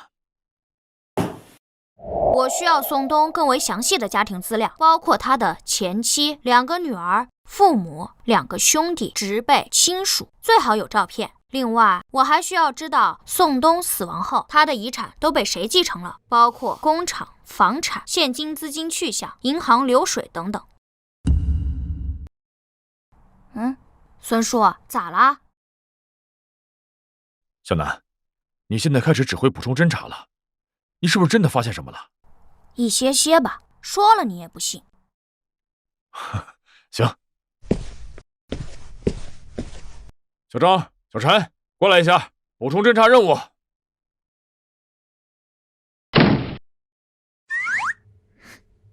小南，你发现了什么？先告诉你姐呗。我乱猜的，不一定对，需要验证。你什么都不知道，就敢指挥这个指挥那个的，这里可是警署，是不你孙叔给你点好脸，你都不知道自己是谁了。哎呀，不要说的那么难听嘛！放心，我绝对不会让孙叔挨处分的。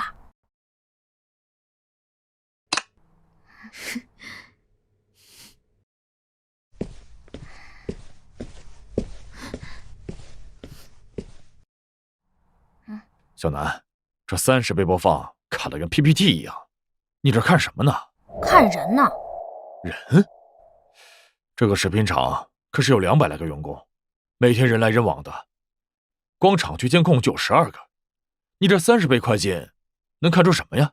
首先，这12个都是广角监控，覆盖范围极大。按照正常人的步行速度，出现在监控里后，半分钟内走不出去，所以我不会错过每一个出现在监控里的任何人。其次，我是神童嘛，我都记得住。哼，哈哈。可是这个案子，我们派了3个人，将案发前7天的所有监控完完整整的看了一遍，并没有发现嫌犯的任何线索。我找到了。啊，你找到什么了？这案发前2天，午休时间到处都是人。小南，你看出什么了？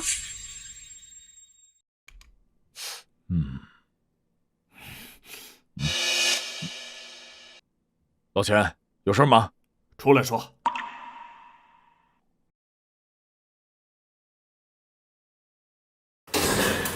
孙宝，你怎么回事？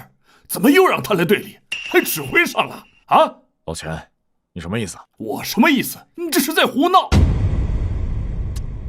你喊什么？这事我跟老赵说过了。哎，你少拿队长来压我啊！我告诉你，孙猛，你行啊你居然敢无视纪律！老钱，我知道713案没让你们2组参与，你气不顺。别说没用的，我在说的是纪律，纪律！你这是胡搞乱搞，你这是在犯错，懂吗？行了，老钱，咱俩是平级，还轮不到你来跟我谈纪律。哎，你，孙猛，行啊，你给我等着！孙队，要不我们还是……没事，你们忙你们的，破案要紧。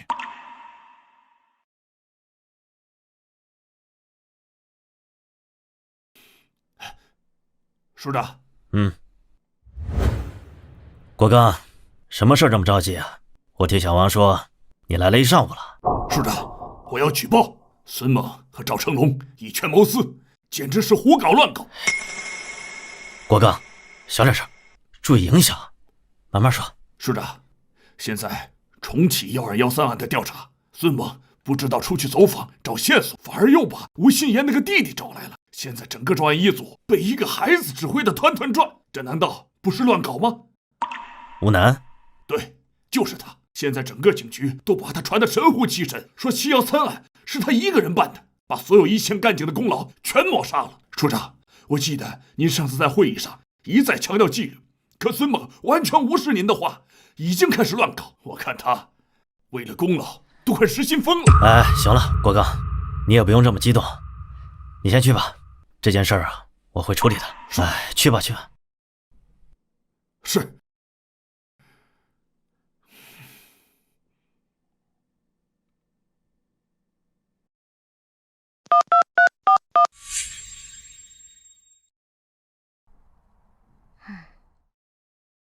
推理到这一步，我几乎可以确认凶手就是他，因为他在作案前做了充足的准备，所以还需要更多的补充侦查，完善证据链，尤其是他伪造不在场证明的证据，必须查清楚。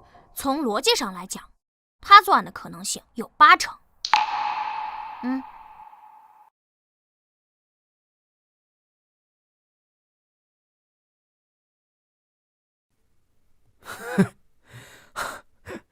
真的神了啊！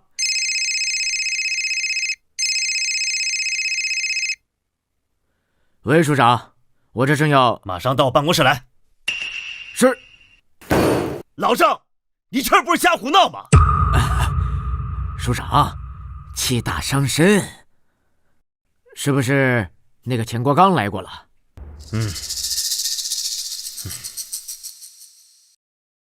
你怎么这么糊涂啊？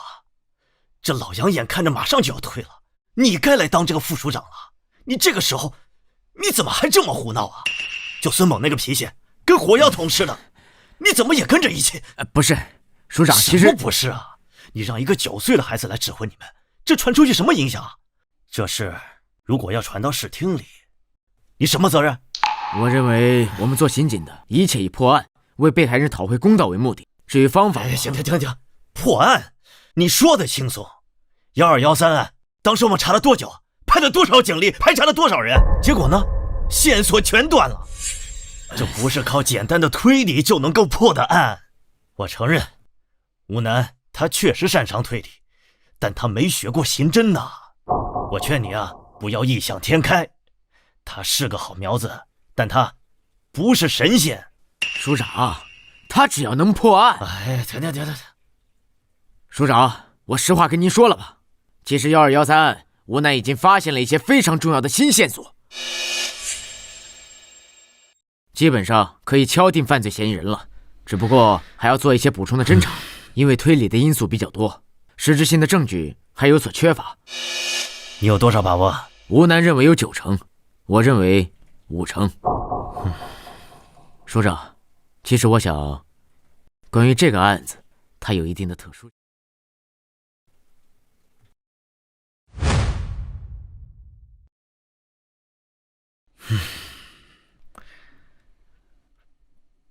老赵，我再劝你一句，这件事无异于赌上你的仕途。如果案子破了，你就是副署长；如果案子没破，这么乱搞，你知道后果，你要考虑清楚啊。署长，我明白，我都考虑清楚了。破案要紧。行，去吧，有问题及时向我汇报。是。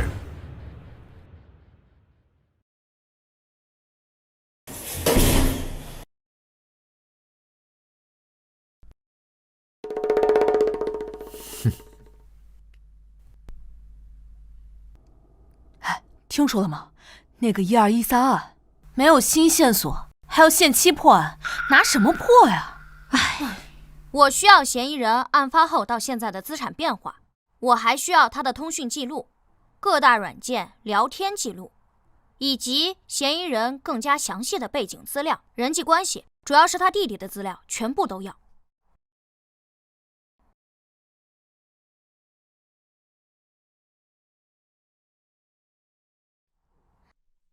可以确定他伪造了不在场证明。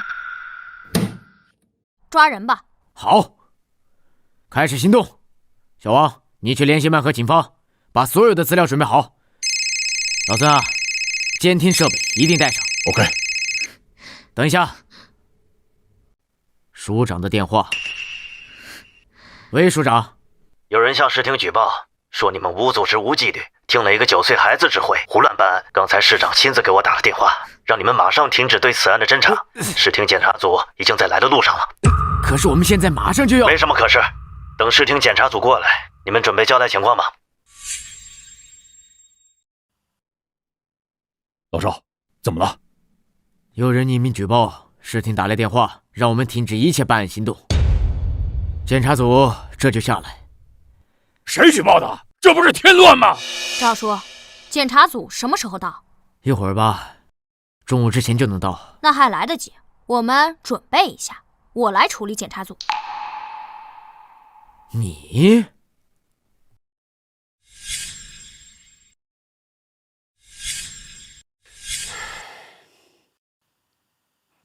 老楚啊，你说说你是怎么搞的呀？啊，咱们市今年工作的重点就在刑侦方面，你到底……何市长，其实这件事，也不是。来，咱们进去说吧。你看看这干什么呢？简直是无组织无纪律！赵成龙呢？你马上去把他给我叫过来。是，我马上把他叫过来，向您汇报。您先，请。起立，起立。市长好。好，大家好啊，都请坐啊。这是怎么回事啊？你们等一下。来，你这是搞什么呀？啊，给我下马威啊！不是啊，何市长，我实话实说了，这个案件有新进展。那个小孩他破了713案，是有能力的。其实不是赵成龙糊涂啊，而且他9岁，他闹啊，我也拿他没有办法。而且案子如果破了，是吧？胡闹，简直就是胡闹！何市长，警员们都等着呢。您看，您来都来了，要不您先……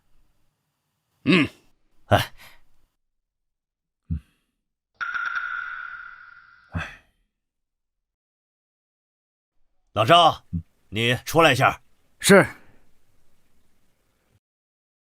市长，小赵，你是怎么回事啊？你市长，其实1213案我们已经有了突破性的进展，可以马上向您汇报。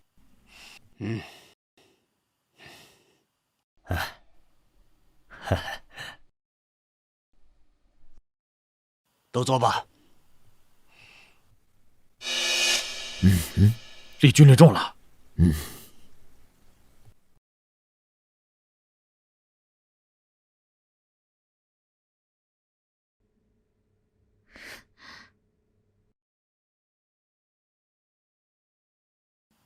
就他。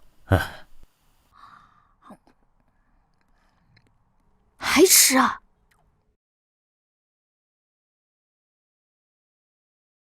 各位叔叔阿姨、哥哥姐姐，还有伯伯，你们好，我叫吴楠。下面就由我来分析，针对1213凶杀案的分析推理过程以及结果，开始吧。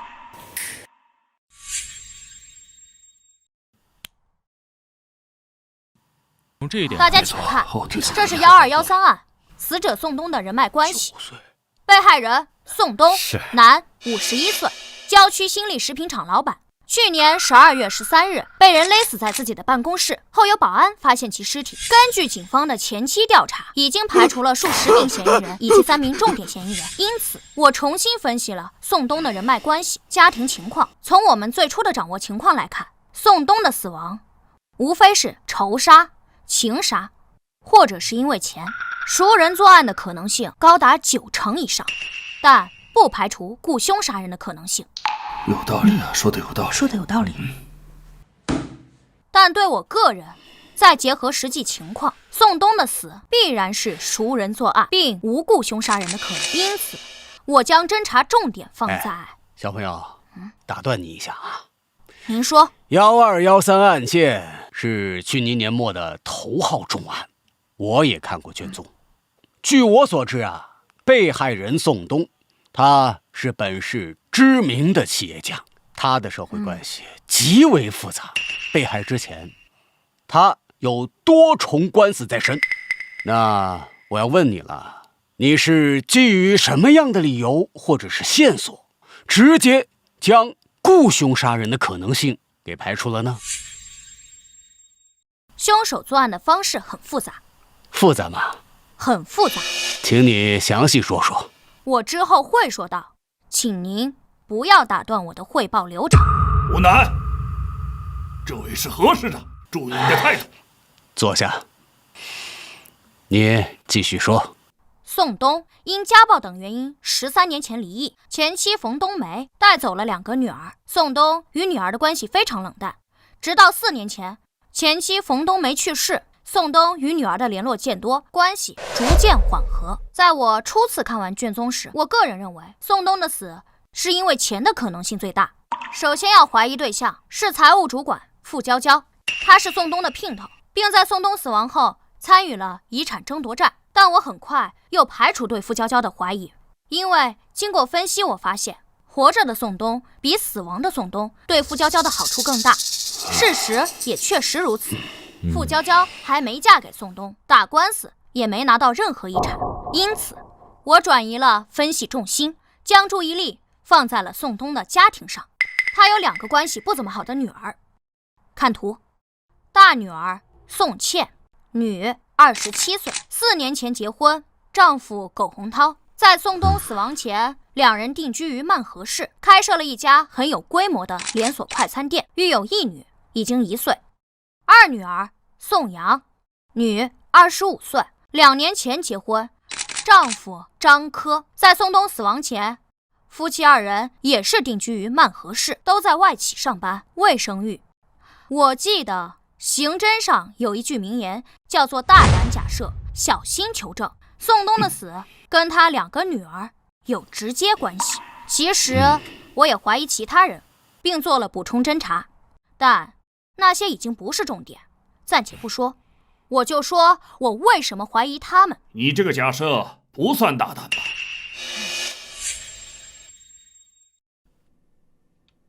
宋东死亡后，他的遗产被2个女儿继承，他们成为了宋东死亡的直接受益人，所以在案发后的第一时间都被我们列为了重点怀疑对象。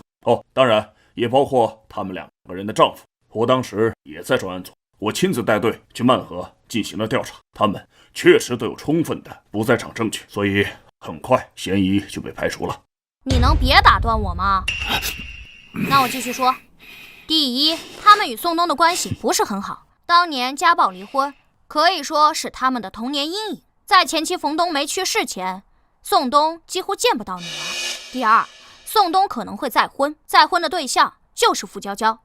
宋东51岁，傅娇娇36岁，相差15岁。宋东身体不好，死亡前已经2鬓发白，若2人成婚，可以说是老夫少妻。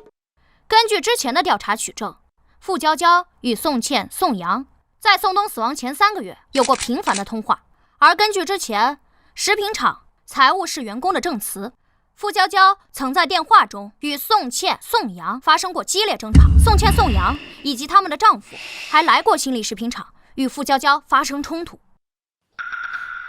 为什么？是啊，确实是个为什么？因为钱。宋冬身体不好，他们怕傅娇娇嫁给宋冬，将来会拿到宋冬的所有财产，甚至他们知道自己与父亲关系不好，他怕宋冬在傅娇娇的蛊惑下提前立下遗嘱，将财产全部留给傅娇娇，所以他们将傅娇娇视为眼中钉。然而傅娇娇没有被害，死的却是宋冬。这部分先推理到这里，我们再来换个角度，请看。这是新力食品厂12个厂区监控，每一个监控都覆盖大量厂区范围，只在厂房后、办公楼后存在监控死角。所以我认为杀害宋冬的是熟人，才能对新力食品厂熟悉，所以才能在作案前后完全避开厂区监控。宋冬死亡时间是在夜里9点10分左右，凶手是从后窗翻入办公室，从后用绳子勒死了宋冬，又翻窗离开。那么疑问出现了，凶手是如何打开窗户的？这很重要。对呀，怎么打开的？对，当然可能就是宋冬忘了关窗户，但去年12月冰城早已降温，全天气温维持在12度到17度之间，而警察接到报案赶到现场时，空调制热是开着的，那么也就是说宋冬不应该开窗户。另外，宋冬办公室的窗户是平开式，并非横拉式，此类窗户还有气密胶条，在关闭时如果不反锁锁好，窗户会弹开缝隙，很难关严。而在正常人使用的情况下来说，关窗户时一定会随手锁上。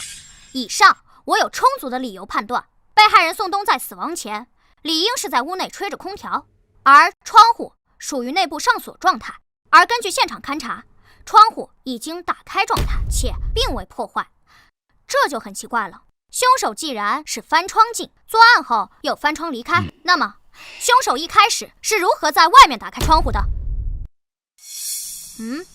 是啊，这个问题。是啊，咋进来的？凶手是怎么这真的很重要。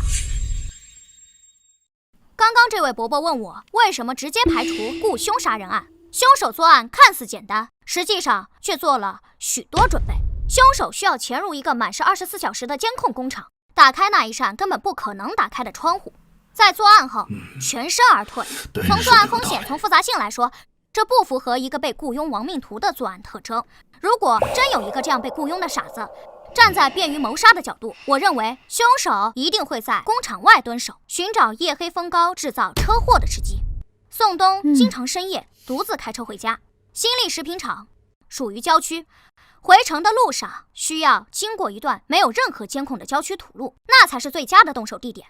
只要有一点小刮蹭，将宋冬骗下车，亦或者蹲守在宋冬小区的门口，等待最佳的时机。这些方法比本案作案的方式简单也安全得多。等等，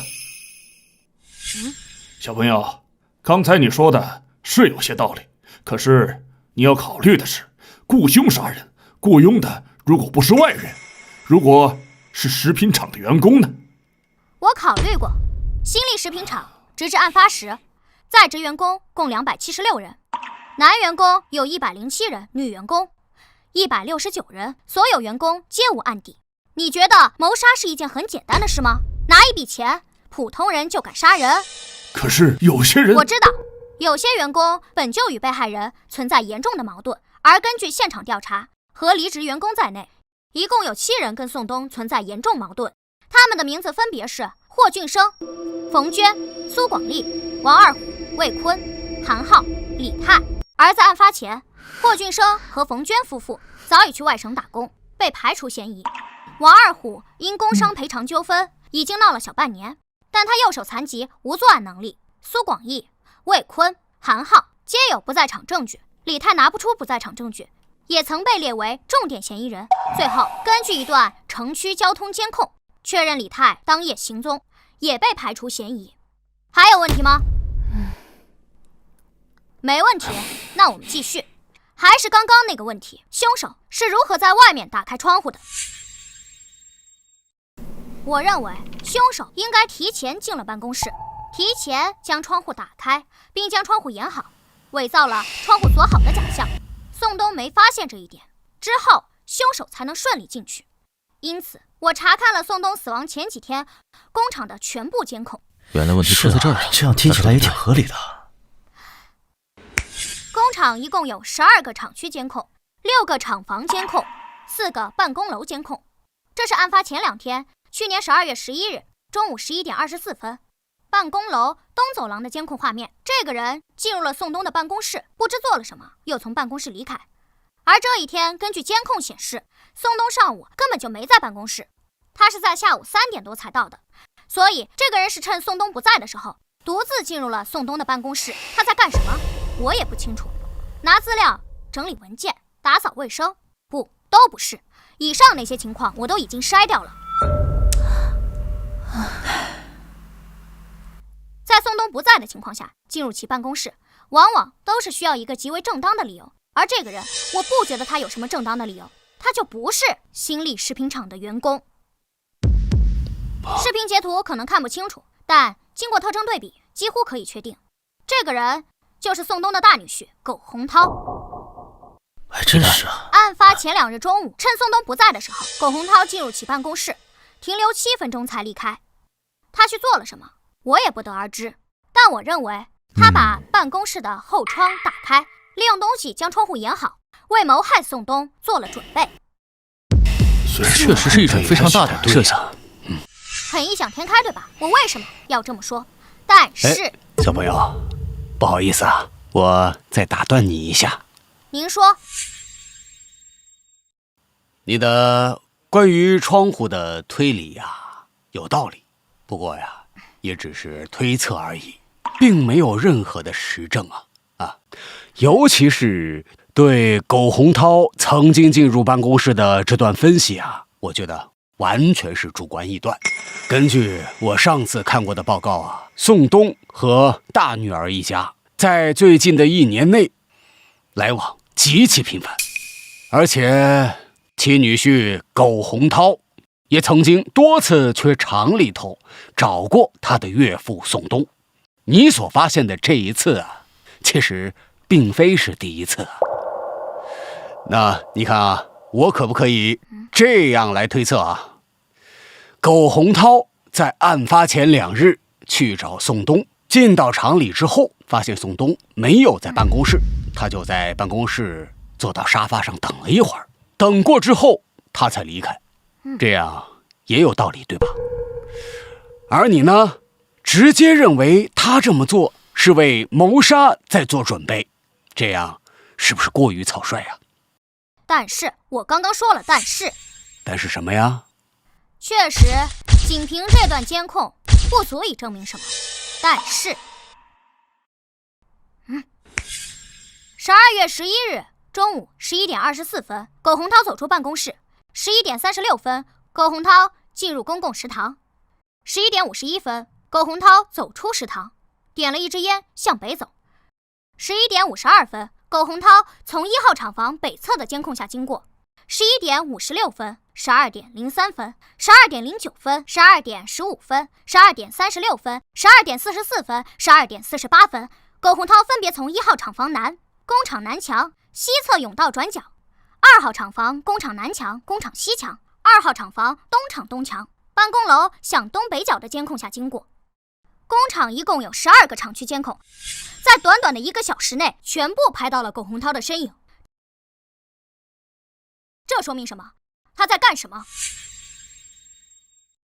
说明他今天进入办公室后不知道做了什么，先去食堂吃了饭，而后趁着中午人多，厂区各处都是人的时候，混在人群里，以最不起眼的方式抽着烟，假装打着电话，走走停停，围着工厂转了完整一圈，仔细观察工厂地形。更重要的是，观察了监控。苟洪涛认为，只要趁着中午人多，三三两两抽烟闲聊，他混在人群中，就算被监控拍了下来，每个监控画面里的人都不一样，也没人会发现他。正常情况下确实如此。前期调查中没人发现这个，但我发现了，并将信息串联到了一起。而我所截取的这些，都是苟洪涛不仅从监控下经过，还在观察监控。这不是正常人该有的举动。就算有人注意到1次2次也就算了，没有人会全都看一遍。而苟洪涛全都看了。最后12点53分，苟洪涛进入门卫监控室，停留了6分钟离开。他更加直接的去了监控室，只是装出一副路过进去闲聊的样子。我认为他是进去观察了监控的真实拍摄范围，所以他心里在想什么，他的计划是什么。推到这一步，我几乎可以确定苟洪涛与宋冬的死脱不了关系，因为他是唯一一个宋冬死亡前几日内唯一一个观察过工厂地形以及监控拍摄区域的人。唯一一个。实际上，早在我来警署的第1天，我最先看的就是监控，而当天苟洪涛就是我心里的头号嫌疑人。之后几天的补充侦查，少数是为了排除偶然性，绝大多数都是为了针对他。而我能不能打断一下？我刚刚又重新看了案发后最初的调查资料，以及苟洪涛的口供。他的笔录中写得很清楚，在12月11日，他确实去过工厂。当晚，他又乘坐动车回到了曼河市。案发当天，他从曼河乘飞机飞往京都。被害人宋冬死亡时，苟洪涛正在飞机上。之后，我们也经过调查，确认苟洪涛确实登机了。刚刚你说不可能是雇佣杀人，可是苟洪涛又被定为了重点嫌疑对象，可苟洪涛又有不在场的铁证，他不可能是凶手。关于这一点，你怎么解释？你说的正是之后我想说的。苟洪涛确实有不在场的证据，我之后会说，请你不要急，请你不要再打断我。苟洪涛被我确立为重点嫌疑人之后，补充侦查，我找到了大女儿宋茜以及其丈夫苟洪涛1年的通话记录、身份证使用情况、银行卡信息、财富变动情况等。我发现了一件很有意思的事：宋冬死后发生了遗产纠纷，傅娇娇参与遗产争夺战，最后败诉。之后，宋冬的食品厂被估值为4000万，转让到了宋冬2女儿的名下。而大女儿宋茜得到了宋冬在各地的5套房产、3辆车，全部现金以及一些其他财产。宋冬有2套房产皆在首府京都，售价极为昂贵，5套房产总价近3000万，可以说是宋冬的2个女儿平分了宋冬的全部遗产。而在今年4月初、4月末、5月初、6月中，宋茜分别向同一账户打款500万、600万、500万、200万，合计打款1800万。而这转账账户持有人名为苟洪波。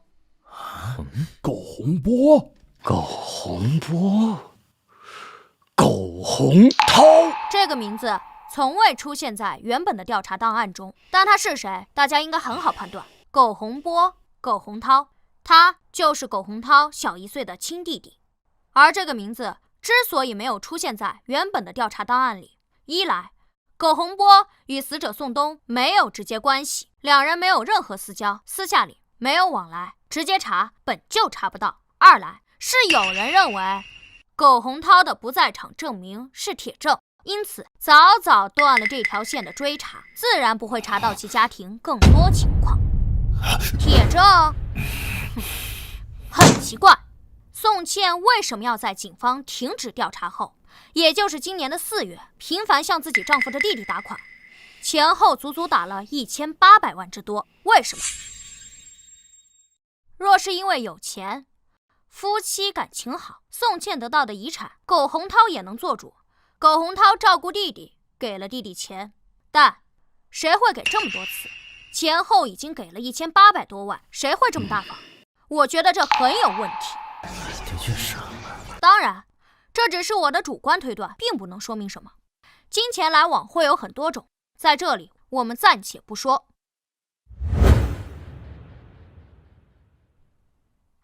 我们再来说苟洪涛。他是我心中的头号嫌疑人。他在案发前的种种举动太反常了，我们就先假设他就是杀害宋东的凶手。那么出现一个核心问题，苟洪涛的作案动机是什么？这上来动机是什么呀？凶杀案最重要的就是杀人动机，这是一切前提的开始。苟洪涛，男，30岁，曼河本地人，是个拆二代。22岁大学毕业后，曾换过多份工作。24时认识了现任妻子宋茜。4年前，26岁的苟洪涛与宋茜结婚，两人共同经营快餐店。去年的4月，宋茜为苟洪涛生下一个女儿。值得一提的是，被害人宋东却没有参加女儿的婚礼，他没有收到邀请。直至前妻冯冬梅去世后，宋东听说主动联络了女儿，双方关系才逐渐缓和。苟洪涛的作案动机是什么？如果是怕付娇娇强夺财产，死的也应该是付娇娇，而不是宋东。而且之前也提到了宋东身体不好，何必铤而走险谋杀一个活不了几年的人，就是为了等几年本就能拿到的财产，这是很不合算的。所以苟洪涛的作案动机是什么？这一点明明在早期调查中就应该发现，可是因为某人认为苟洪涛的不在场证明是铁证，所以直接收队，不再追查这一条线，以至于错过了。不过所幸我们在补充侦查时有所发现。汉堡店，真是汉堡跟这有什么关系？你怎么看这个结论？证据链的确很齐全，可是这太牵强。在我来到警署的第2天，孙叔便带人去了曼河进行秘密走访调查，直到昨天下午才回来。他为我找到了答案。6年前，苟洪涛开了一家名为汉乐堡炸鸡快餐的快餐店。同年认识了宋茜，2年后两人结婚，一起经营这个快餐店。3年前，快餐店开展连锁经营，直至2年前，快餐店扩大到5家店经营。但在那之后，汉乐堡炸鸡快餐由盛转衰。去年1月到去年12月，苟洪涛的汉乐堡炸鸡先后关闭2家门店，4月又关闭1家，直至案发前，汉乐堡炸鸡快餐只剩下2家还在营业，一家由苟洪涛、宋茜夫妻经营，一家由苟洪涛的弟弟苟洪波代理经营，但全都在赔钱。去年1月到去年11月，苟洪涛夫妇的财产急剧缩水，2家店的店租、快餐材料成本、水电、人工开支等等，每月高达14万，其中店租就要有7万。苟洪涛与宋茜入不敷出，而两人的负债高峰是在去年的6月，高达57万。去年6月，宋茜收到一笔打款60万，这笔打款正是宋茜的父亲，本案死者宋东。父亲帮女儿理所当然，这笔钱暂时解决了宋茜和苟洪涛的财政危机，但还清欠款后，两人手里依旧没多少钱，甚至连一家店1个月的租金都付不起。去年7月末，宋东再次给宋茜打款20万。去年8月末，宋东又一次给宋茜打款20万。3次打款，合计打款100万。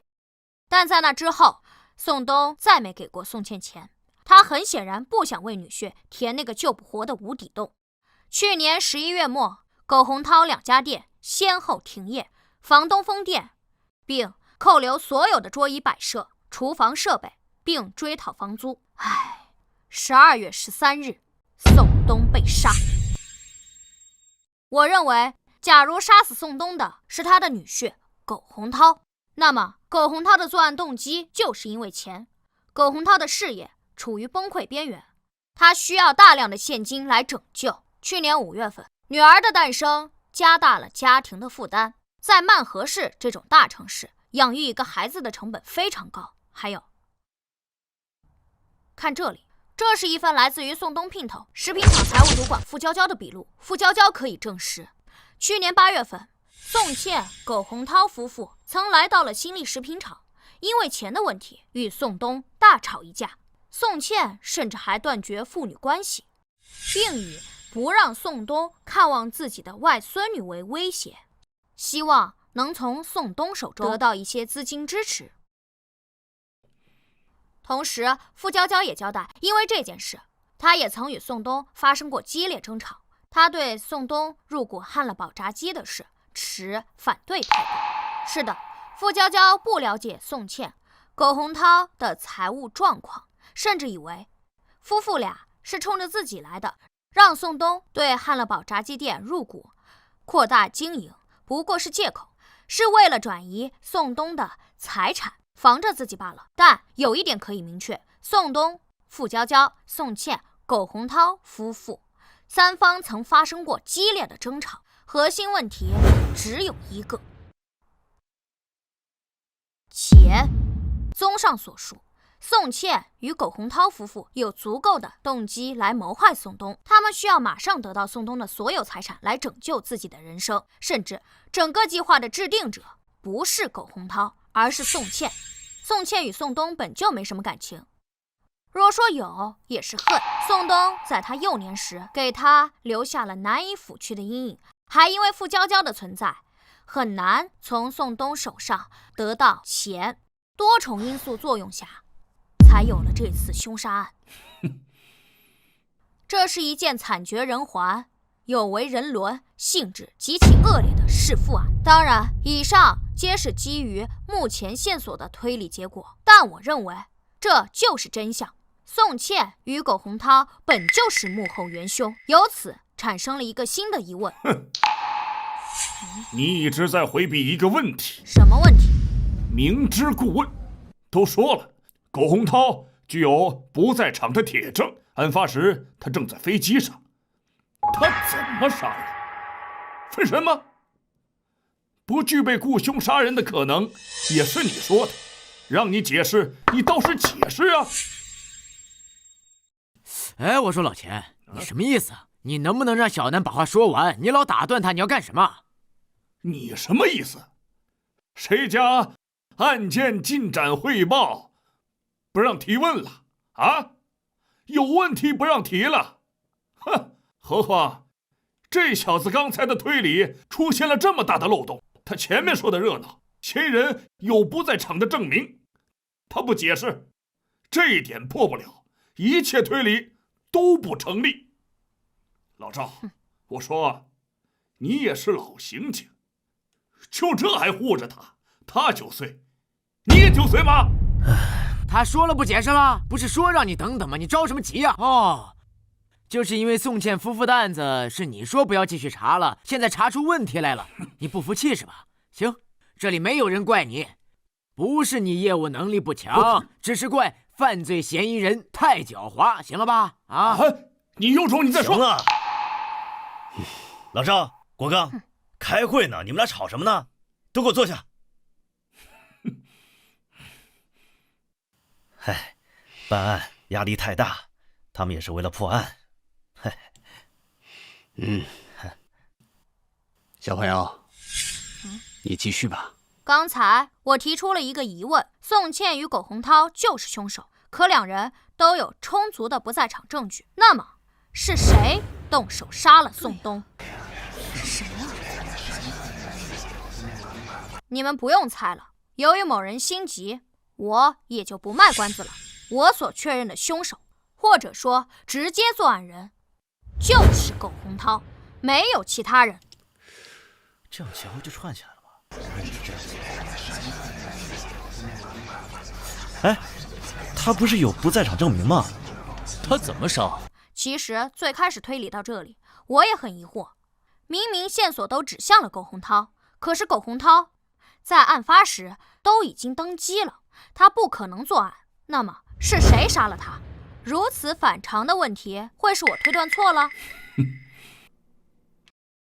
不，我没错。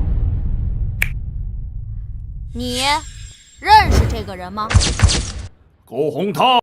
错，他是苟洪波。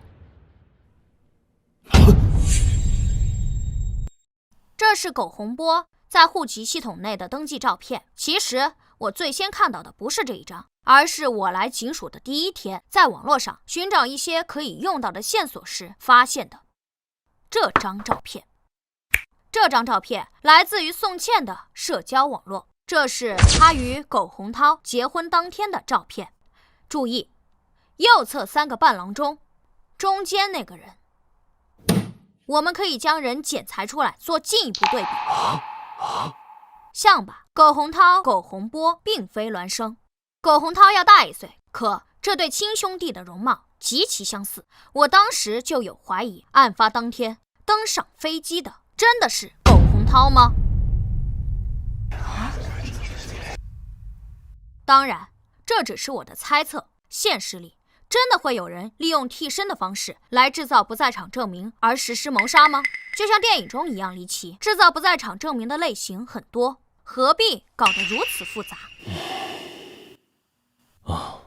但是当所有人的线索和疑点都指向苟洪涛时，哪怕情况再离奇，都有可能是真相。而且我很快就想通了，苟洪涛为什么如此安排？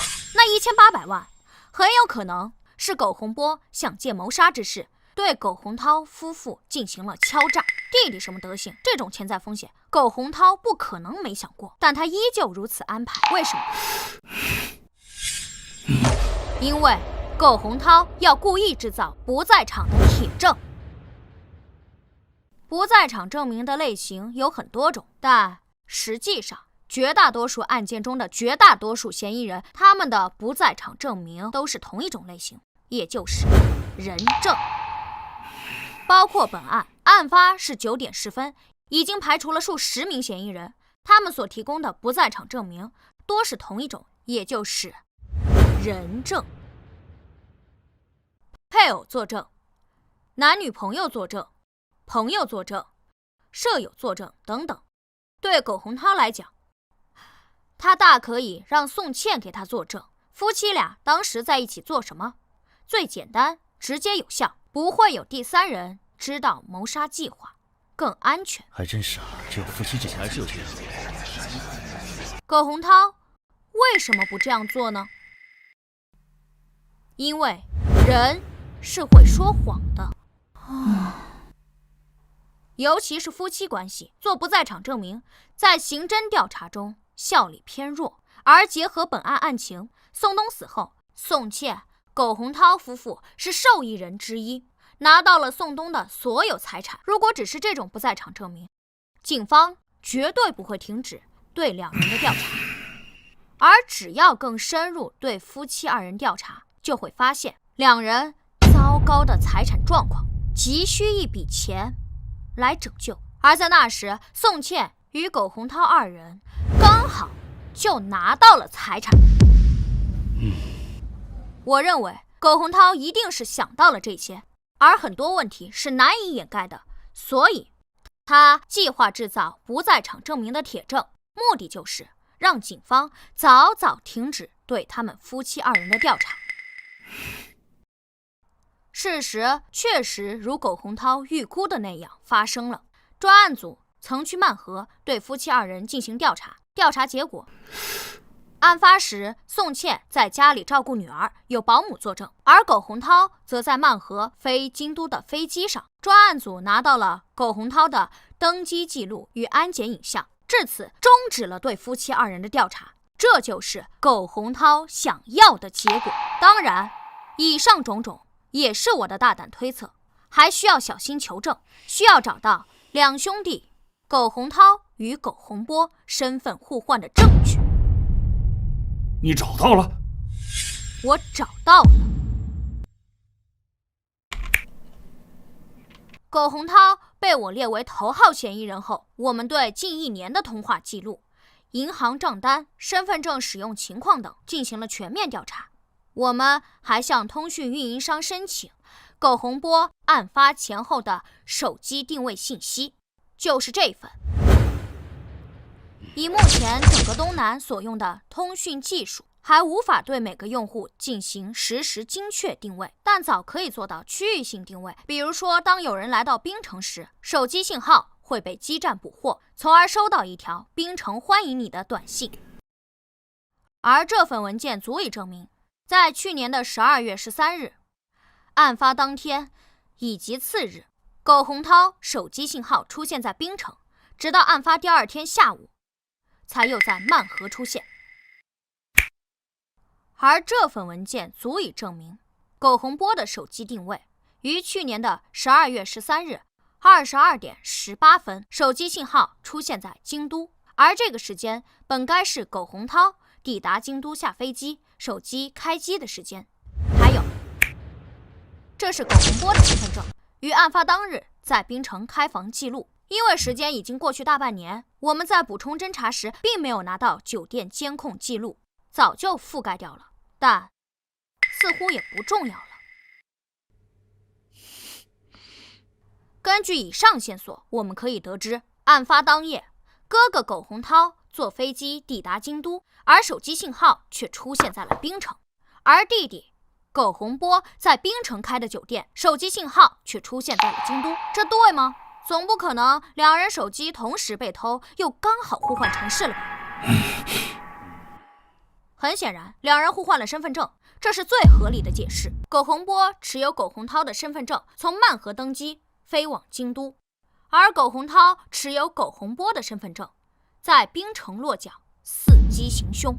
最后，这是案发现场唯一一个能够指向凶手的线索，位于被害人办公以后43码的登山靴鞋印。43码是常见，但恰好苟洪涛就是43码。综上所述，苟洪涛有足够的动机，观察过作案地形，不在场证明明显伪造，其体貌特征也符合现场的采集证据，他就是本案的凶手。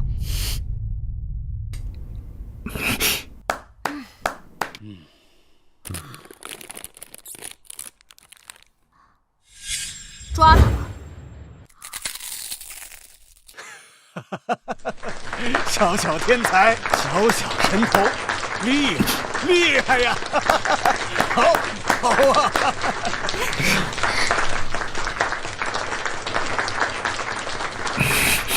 厉害呀！精彩！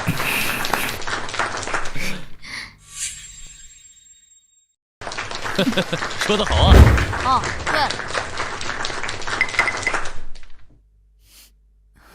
苟洪涛毕业于名牌大学，性格坚毅，事业心强，敢想敢干。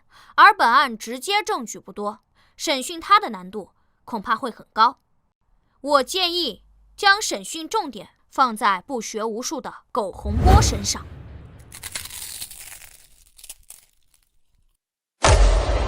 你们凭什么抓我呀？我犯了什么罪？凭什么抓我呀？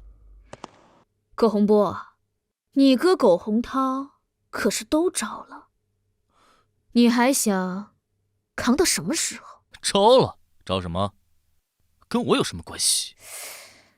他跟我们说呀，你杀了他的岳父宋东，并且在事后瓜分了1800万，他可交代得清清楚楚，你还想抵赖吗？啥？我杀的？不是你还能是谁？坦白从宽，抗拒从严，否则……不是我呀！人是我哥杀的，是苟洪涛杀的。怎么可能呢？他当时是在飞机上吧？是我在飞机上的，是我呀！哦，我交代，我全都交代。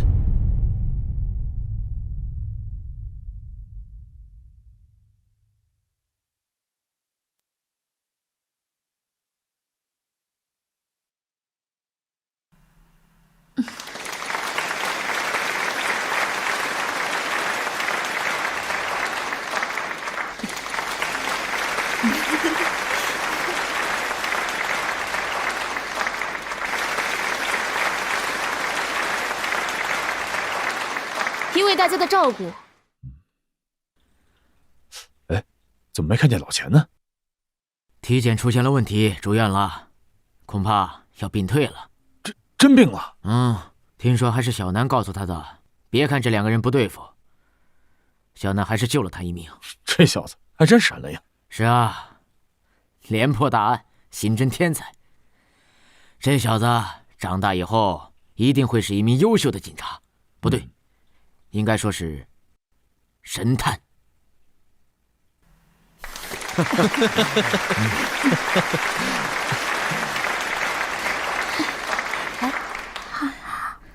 怎么这么聪明呢？我们的小神探好可爱呀！